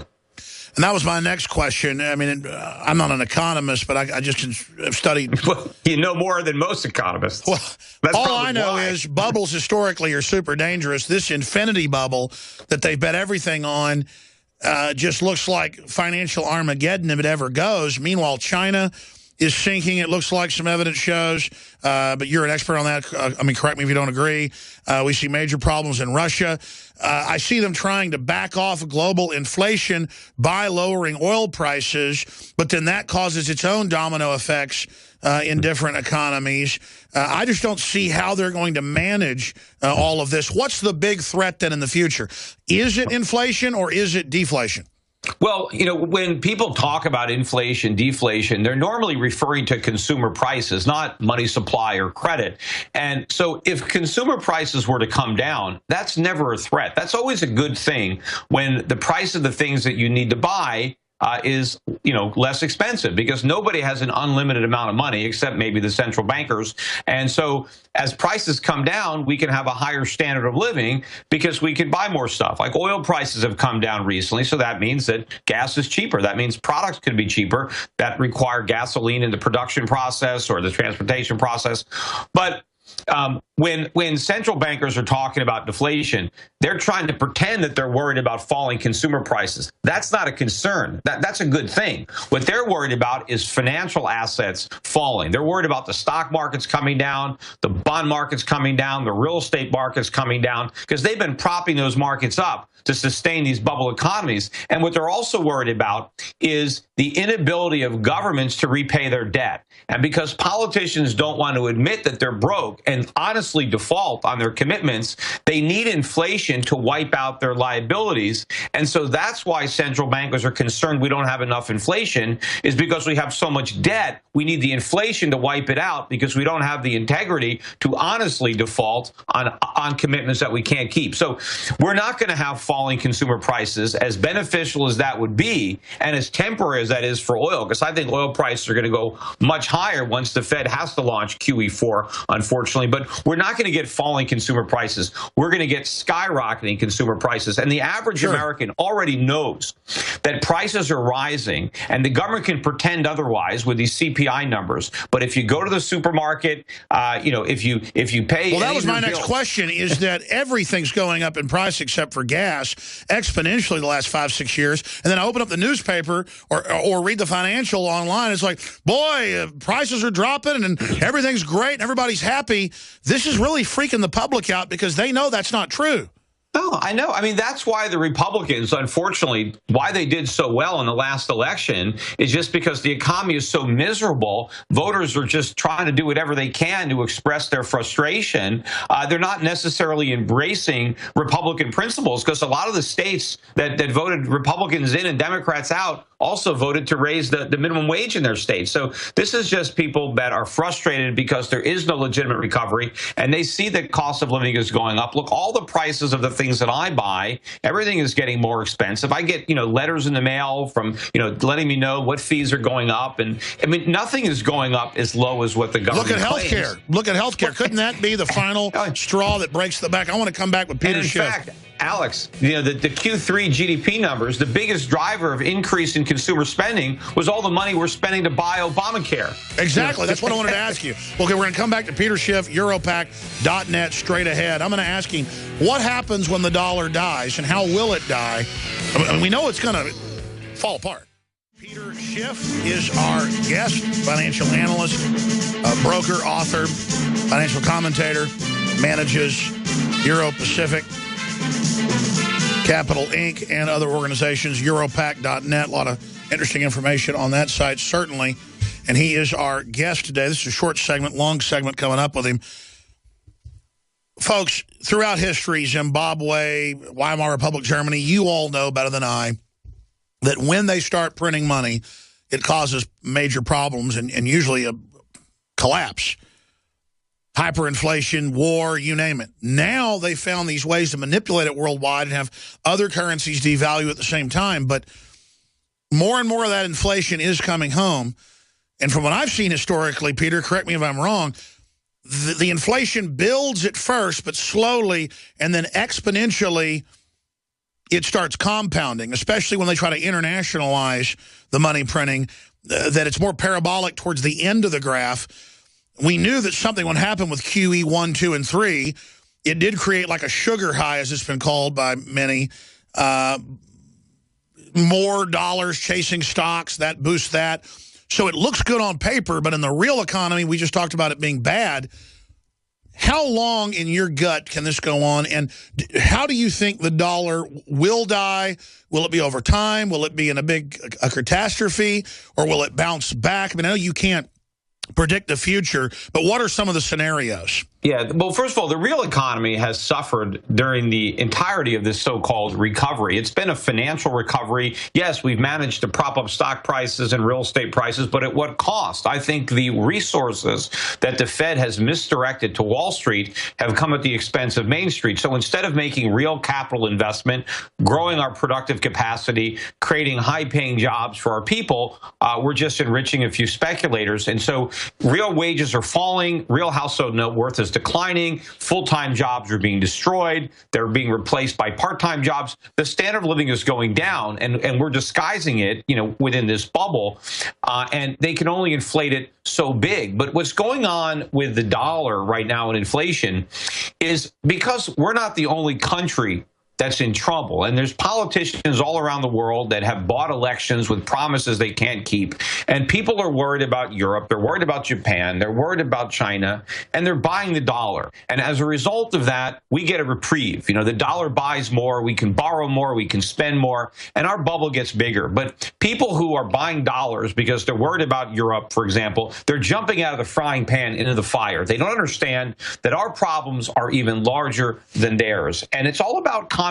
And one of the reasons that people are confident in the dollar is because they believe that QE is temporary, that the Fed has ended it after 3 times, and that they're going to raise interest rates. But I think that is pure fantasy because I think we have too much debt. This bubble is too big that even a small increase in interest rates will pop it, and then we will have a huge financial crisis worse than before. And so the Fed is going to continue to revive QE. Remember, when they did the first one, I said we would have more QEs than Rocky movies, and so far we've had 3, and I think we had 5 or 6 Rocky movies, so we have a few more to go. But the reason I knew they would have so much QE is because I knew it wouldn't work. And because it doesn't work, because it exacerbates the very problems that you're trying to solve, the solution is always to do more of it. And I think when we have to come out with a bigger round of QE, that could be the beginning of the end of the confidence. And, look at what's happening in Russia right now. The ruble is down precipitously, 40, 50-odd% or so. They're responding by raising interest rates. Short-term interest rates in Russia are 17%. The Russian economy is slowing down, but it's not broken. They're withstanding 17% interest rates.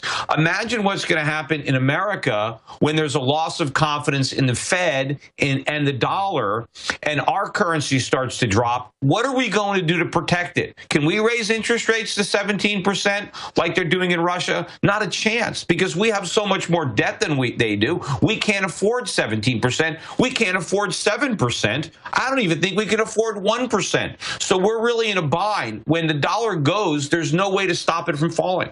Doesn't it become a catch-22 because the world runs back into the dollar knowing it's the biggest piece of the pie of this whole unstable mess, but as they run into it, that only accelerates the establishment's leaning towards printing more of it, which then in tune just makes the bubble that much bigger. I mean, every bubble is popped. I mean, how big could it potentially get before it pops? It's already enormous. But, as long as people want dollars, we can keep creating them. But what happens when they don't want them anymore? And we've created too many. Look, that's what happened with real estate. They kept building houses as people were buying them. But then when they didn't want them anymore, you had this huge supply of houses that nobody could afford, and the prices come down. Well, when nobody wants the dollars anymore, and we have an enormous supply of them, then, the bottom drops out. And of course, what happens is the Fed then prints more money as people don't even want the money that's there, because we have all this debt that keeps maturing. We have all this short-term debt. Stay there. I want to come back and ask you how it unravels, what it looks like, and then other trends for 2015. Stay with us, Peter Schiff. Our monetary controls been taken away from Congress. The private Federal Reserve's transferred it to other foreign interests. And they use our national faith and credit as a giant cash machine for speculators, as Peter Schiff was just saying. And I look at who's financing restrictions on guns and free speech. It's the very same group of Goldman Sachs, allied organizations that just want to take over the planet.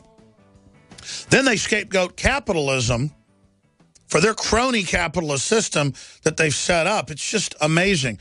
We're going to talk to Peter Schiff, and I'm going to try to give him the floor about what he thinks coming in 2015, other big issues, Obamacare.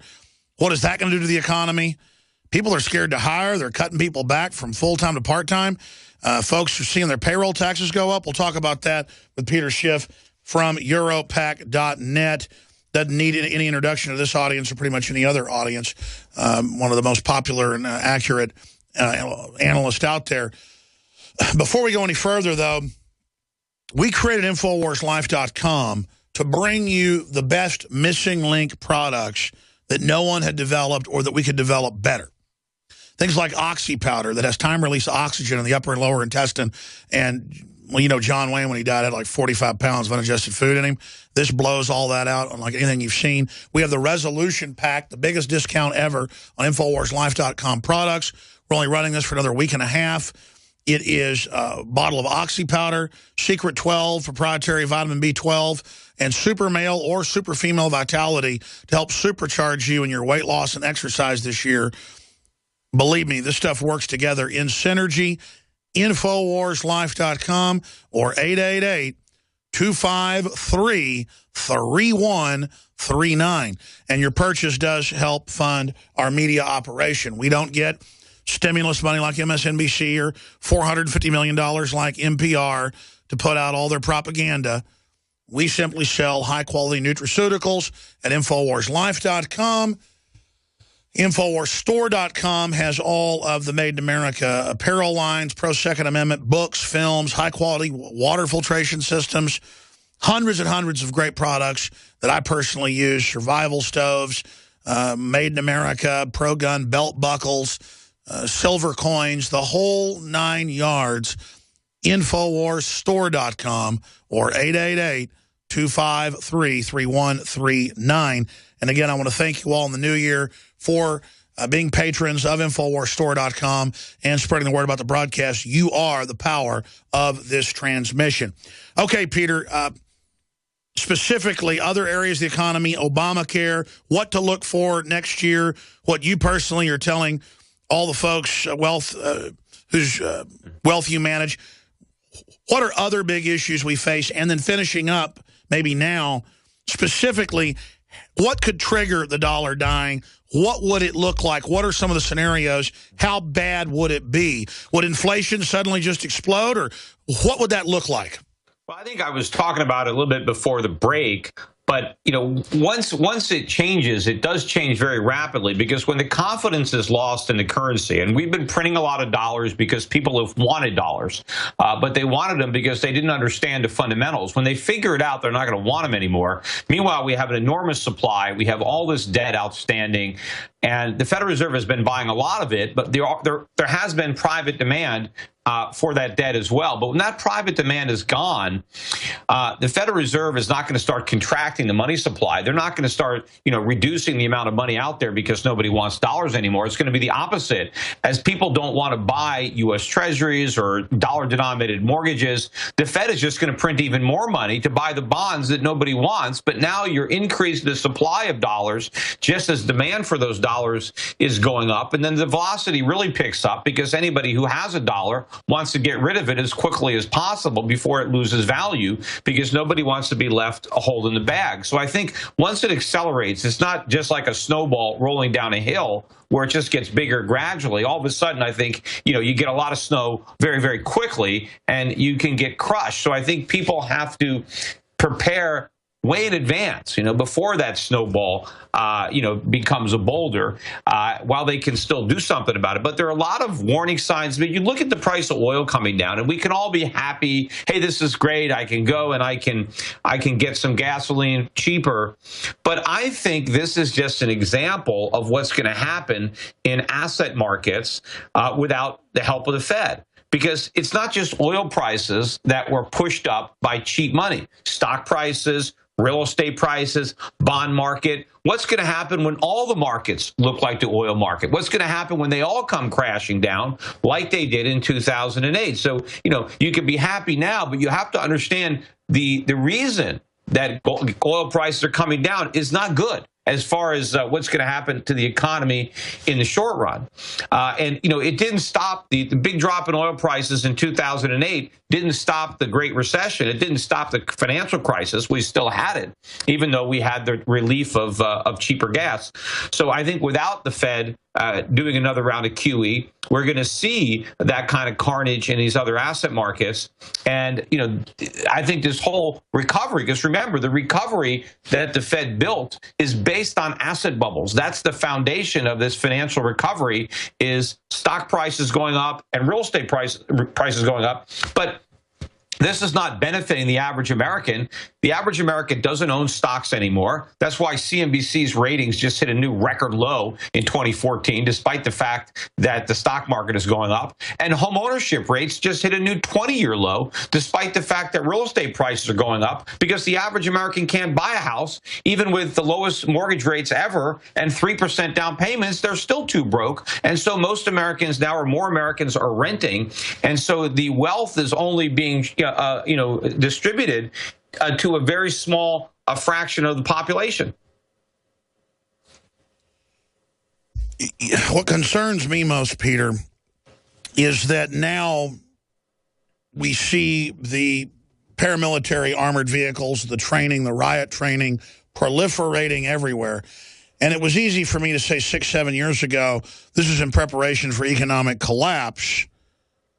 But now the Pentagon and others admit that's what it's for. And they're using other events as a pretext to kind of condition the public.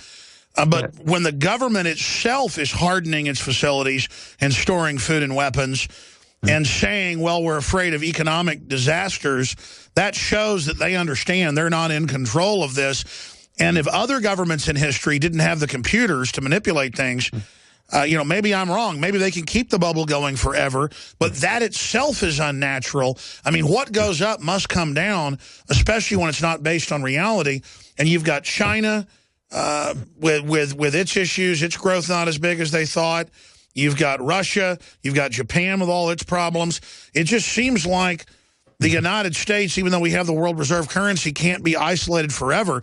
And you add government getting prepared feverishly. Well, yeah.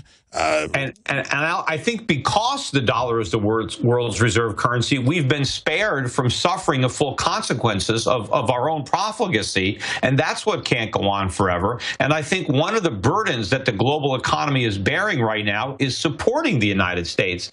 We just had our trade deficit last week, and we had our biggest deficit ever in manufactured goods. So that means the rest of the world has to manufacture goods that we consume, but we can't afford to pay for. There is a big cost to supporting 300 million Americans who collectively are no longer very productive because we're involved in all this service sector employment, and so many Americans don't even work anymore. I mean, you mentioned that, the shrinking labor force participation. One of the reasons, the primary reason that the unemployment rate has come down is because, one, so many people have left the labor force, they've just thrown in the towel, so they're no longer counted as unemployed. But a lot of people have had to accept part-time jobs in lieu of full-time jobs. And so they're not counted as being unemployed either, but they're underemployed. And in fact, if you look at the people who are getting jobs, the net jobs are going to people who are in their 50s and 60s. Labor force participation among 60 and 70-year-olds is rising sharply. And for 20 and 30-year-olds, it's collapsing to record lows. You've got older people who don't want to work, who are being forced into part-time employment in order to pay the electric bills. And then you have Americans in their 30s and 40s who need full-time jobs, but all they can get is a part-time job. And the younger people who maybe want a part-time job while they're in school, they can't even get those jobs because their grandparents have those jobs, and they get, they can't compete because they don't have the skills or the experience. Sure. And now you've got all these people say, well, the solution is to raise the minimum wage because everybody is stuck with a minimum wage job. That's not going to solve the problem. That's just going to destroy the minimum wage jobs. In fact, 20 states were dumb enough to raise their minimum wage today. And so that's going to make it that much more expensive for businesses to hire people in those states. And so there's going to be I was about to say, explain to people why a minimum wage is a bad idea and never works. Well, because you cannot dictate productivity, right? The government can set a price, but they can't force anybody to pay that price. So when it comes to labor, if the government wants to say, well, you've got to pay somebody $10 an hour, or you can't hire them. Well, if that person doesn't deliver $10 of productivity, then no employer is going to hire them.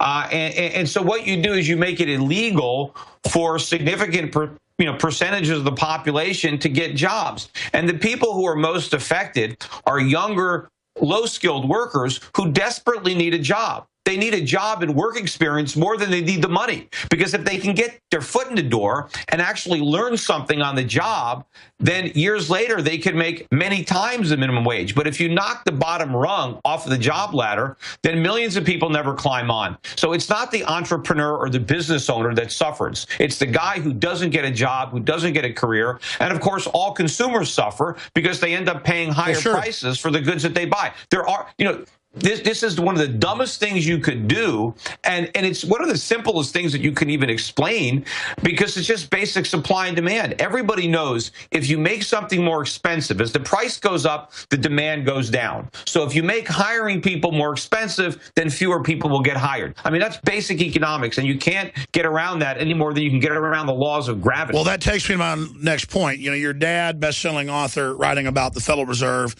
writing about the IRS from a conspiratorial angle. Look at how it's been proven the IRS is persecuting people politically who are libertarian, Christian, or conservative. You have always taken the approach of, it's just corrupt forces, but, there's not really a centralized conspiracy. But from the Cloward and Piven liberal socialist perspective, they knew NAFTA and GATT weren't really free trade and would actually get rid of our jobs. They know Obamacare will make tens of millions of people be kicked off full-time to part-time. They know raising payroll taxes will push people into poverty and just make them go on welfare. They know, as you said, 2 + 2, supply and demand. We know what this does. So the social engineers, I'm not saying it's one monolith, but they really do want us domesticated. They want us dependent. They want us a service economy. Well, the government always wants to create dependencies so that way they can count on your support. When people are bankrupted and the government promises a handout, that's what Harry Brown used to always say, that the government is great at breaking your leg and then handing you a crutch and then saying, see, without me, you couldn't walk. This is the strategy of government. But government destroys every industry that they infect. So it is a conspiracy, though. Well, not necessarily a conspiracy. People are just acting in their own self-interest. Politicians want power. And since, unfortunately, it's a democracy and not a republic, the power is where the votes are. And so they need to count on votes. And this is what they do. Like, look at education. The government got involved in education. And what is the consequence? Look at colleges. The value of a college degree has collapsed, but the price of getting one has skyrocketed. And so now, because of government, we have kids 23, 24, 25 finishing a 4-year degree. It now takes 5 or 6 years to get a 4-year degree. You graduate, you got $50,000 to $100,000 worth of debt, and you know nothing. You majored in some Mickey Mouse liberal arts, discipline, and so you learn nothing valuable. You have no marketable skills, and because everybody and their brother has the same worthless degree as you, it means nothing to I was about to say, apprenticing. I mean, in the old days, people would go worldwide and be an apprentice for a year or two, proving how hard they would work to then get a good-paying or high-paying job with that company. And many times the head of the firms, whether it was a factory, a law firm, brokerage, 100 other professions, carpentry, was whoever was the smartest and hardest working. Lawyers didn't used to go to law school. They went and apprenticed with another lawyer and then sat in front of the bar. So they've gotten rid of that completely. I mean, interns. Alex, you try to get interns and even pay them, they won't do any work.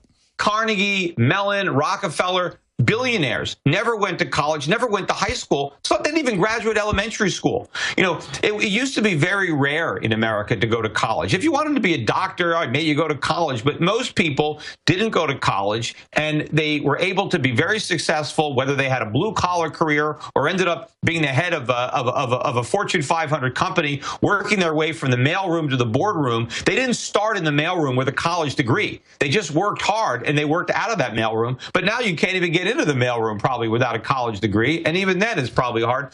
But I did this video. I don't know if you ever saw it. It's on YouTube. I did it when I was at the New Orleans conference a couple of years ago. And if you go on YouTube and you type in my name, Peter Schiff College, you can see this 5 or 6 minute video where I'm walking around Bourbon Street and I'm interviewing all the the bartenders and the pedicab drivers and the barkers at the strip clubs, and I'm asking them if they went to college, what their major was, how much student loans they have. And just about everybody I talked to was a college grad doing menial jobs. And this is the reality. And thank the government for this. This is why, they have created this bubble in education, in college degrees, just like they created a bubble in housing. We have a bubble, in the dollar, in the bond market. All this thing collapses. I mean, it's collapsing now in education because you got all these young kids who are now too broke. They left home to go to college, and now they're right back in home in the same bedroom that they grew up in because they're too broke to move out of the house. Even if they get a job, they can't make their student loan payments, and there's no good jobs available because the government has destroyed the economy. Exactly, and now the answer is more education, more debt, when all you learn is a bunch of political correct garbage. But that was the point I was getting at, is that you used to go to work in companies, and the college was learning how that company worked and how it operated, and then if you performed, then you would move up. But more and more, people with college degrees, you name it, they don't want to work. In fact, they think doing, and so it's not just the elite here. We become a nation of TV heads, Peter, and I'm really worried about this country. But what you even do in college, very little of what you study has any relevance to any job that you might be able to get once you graduate. And most people, college is just a 5 or 6 year excuse to have a party. You go to parties and you go, and you get drunk and, that's it. You don't really learn anything. You just go through the motions because you've been brainwashed into thinking you need to have this diploma, and that somehow is your ticket to Easy Street. And if you don't have this diploma, you're going to be nothing. I mean, Peter, we've got a final segment. Stay with us for another 5 minutes, 6 minutes. On the other side, Europac.net. I want to come back and ask you about other trends in 2015, what you think is going to happen with Obama, the Republicans, if they don't repeal Obamacare, how can they get away with that? Looks like they may remove Boehner. Good news on that front. We're going to talk to Peter Schiff about that straight ahead on the other side. Infowars.com and PrisonPlanet.tv are our sites. I'm Alex Jones. Don't forget, InfoWars Nightly News tonight, 7 o'clock Central. And this is the house that you, the listeners, built, spreading the word and supporting us. So God bless you all. Final segment with Peter Schiff, a financial analyst, talk show host, best-selling author, researcher, commentator, you name it. And he's here with us right now, finishing up other key points you'd like to make, other things you think we should go over. I mean, we see how these bubbles are popping, how old folks have got to work now. We're told it's the best economy ever, but a new poll out today by Gallup shows the public doesn't trust the government and sees it as the #1 threat. All these lines are coming together. What do you see in 2015, 2016? When does your gut tell you the breaking point is, and what is that breaking point? I think the frustration is going to get deeper and deeper because so many people know from their own experience that things are getting worse, that they're trapped in debt, that the cost of living is going up, their employment prospects have diminished, yet they keep hearing how great things are, and they assume that it must be great for somebody else, and maybe they think it's the rich, the 1%, and there's a lot of envy and class warfare, and a lot of those fires are being stoked by the politicians, so it's going to get worse. And, there's an example of being careful what you wish for. I think the Republicans doing so well in capturing the Senate could come back to hurt us in that it's going to allow the Democrats to now run against the Republican-controlled Congress when the recovery goes away and the recession resumes in 2015, 2016. Now the voters might blame the weak economy on the Republicans in Congress rather than the man in the White House. So it might make it more difficult to recapture that House or maybe even retain the Congress in the 2016 elections because people are going to be a lot more pissed off then than they are now because the economy is going to be much weaker. We may even officially be back in recession. And if the people buy more of that snake oil, if the politicians that destroy the economy benefit from its destruction because they can promise more relief in the form of more, political and monetary snake oil that they peddle that doesn't work, it could be a very, very dangerous time. The London Telegraph has the headline, "The Year of Dollar, Danger for the World," and it says that there will no longer be an automatic Fed put. Do you agree with that statement? What do you think that overall means? No, I think the Fed put is coming back. I do not believe the Fed is going to sit by and allow all the bubbles that they work so hard to inflate deflate. because they're not going to allow stocks to crash. They're not going to allow real estate to crash when they built this whole phony recovery on those very bubbles. See, the idea that the Fed can stop the stimulus and not collapse the markets is like saying a drug addict can stop taking drugs and stay high. It is impossible. If you want the high, you need to keep doing the drugs. And unfortunately, we got the big pusher at the Fed, and we're going to do these drugs, so the dollar's not going to go up. It's going to collapse. We've got a minute and a half left. Poll out, 60% of Republicans in Congress want Boehner gone. Obamacare is such a criminal monstrosity. I think it's a litmus test. If we can't repeal this or make the Republicans do it, I think the sky's the limit. I mean, Obamacare is so evil. As somebody that has 45 people working for me, knowing how healthcare works, my dad's been in healthcare management, it's so evil that if they can keep this in place when it's so unpopular, even with Democrats, then this country's done. And it's just getting started. I mean, remember how when they first made these promises about Medicaid or Medicare, it was supposed to be so small, cost so little, and that thing blew up. This is a much bigger experiment than that, and it's blowing up, right out of the gate. I mean, so this thing is going to be much bigger. I guess the good news is the whole economy is going to collapse before we have to deal with the full weight of the problems brought about by Obamacare. What do you think of them pushing Jeb and Hillary again? That's all we need, right? Is another Bush or another Clinton in the White House. But unfortunately, that might be what we get. It's just going to be more of the same. That the players change, but the game is the same. It's going to take a real crisis, a real collapse, and I guess the good news is one's coming, and hopefully we get it over sooner rather than later, and we do the right thing in the aftermath. All right. Well, listen, I'm glad that you were our first guest of the year. Peter, we'll have you back very soon. Thanks for the time. Hey, anytime. Happy New Year, everybody. And doing the right thing, I guess, is letting stuff go down, right? The Genesis Letting the free market work. Network. That's right. All right, see you guys. Great job.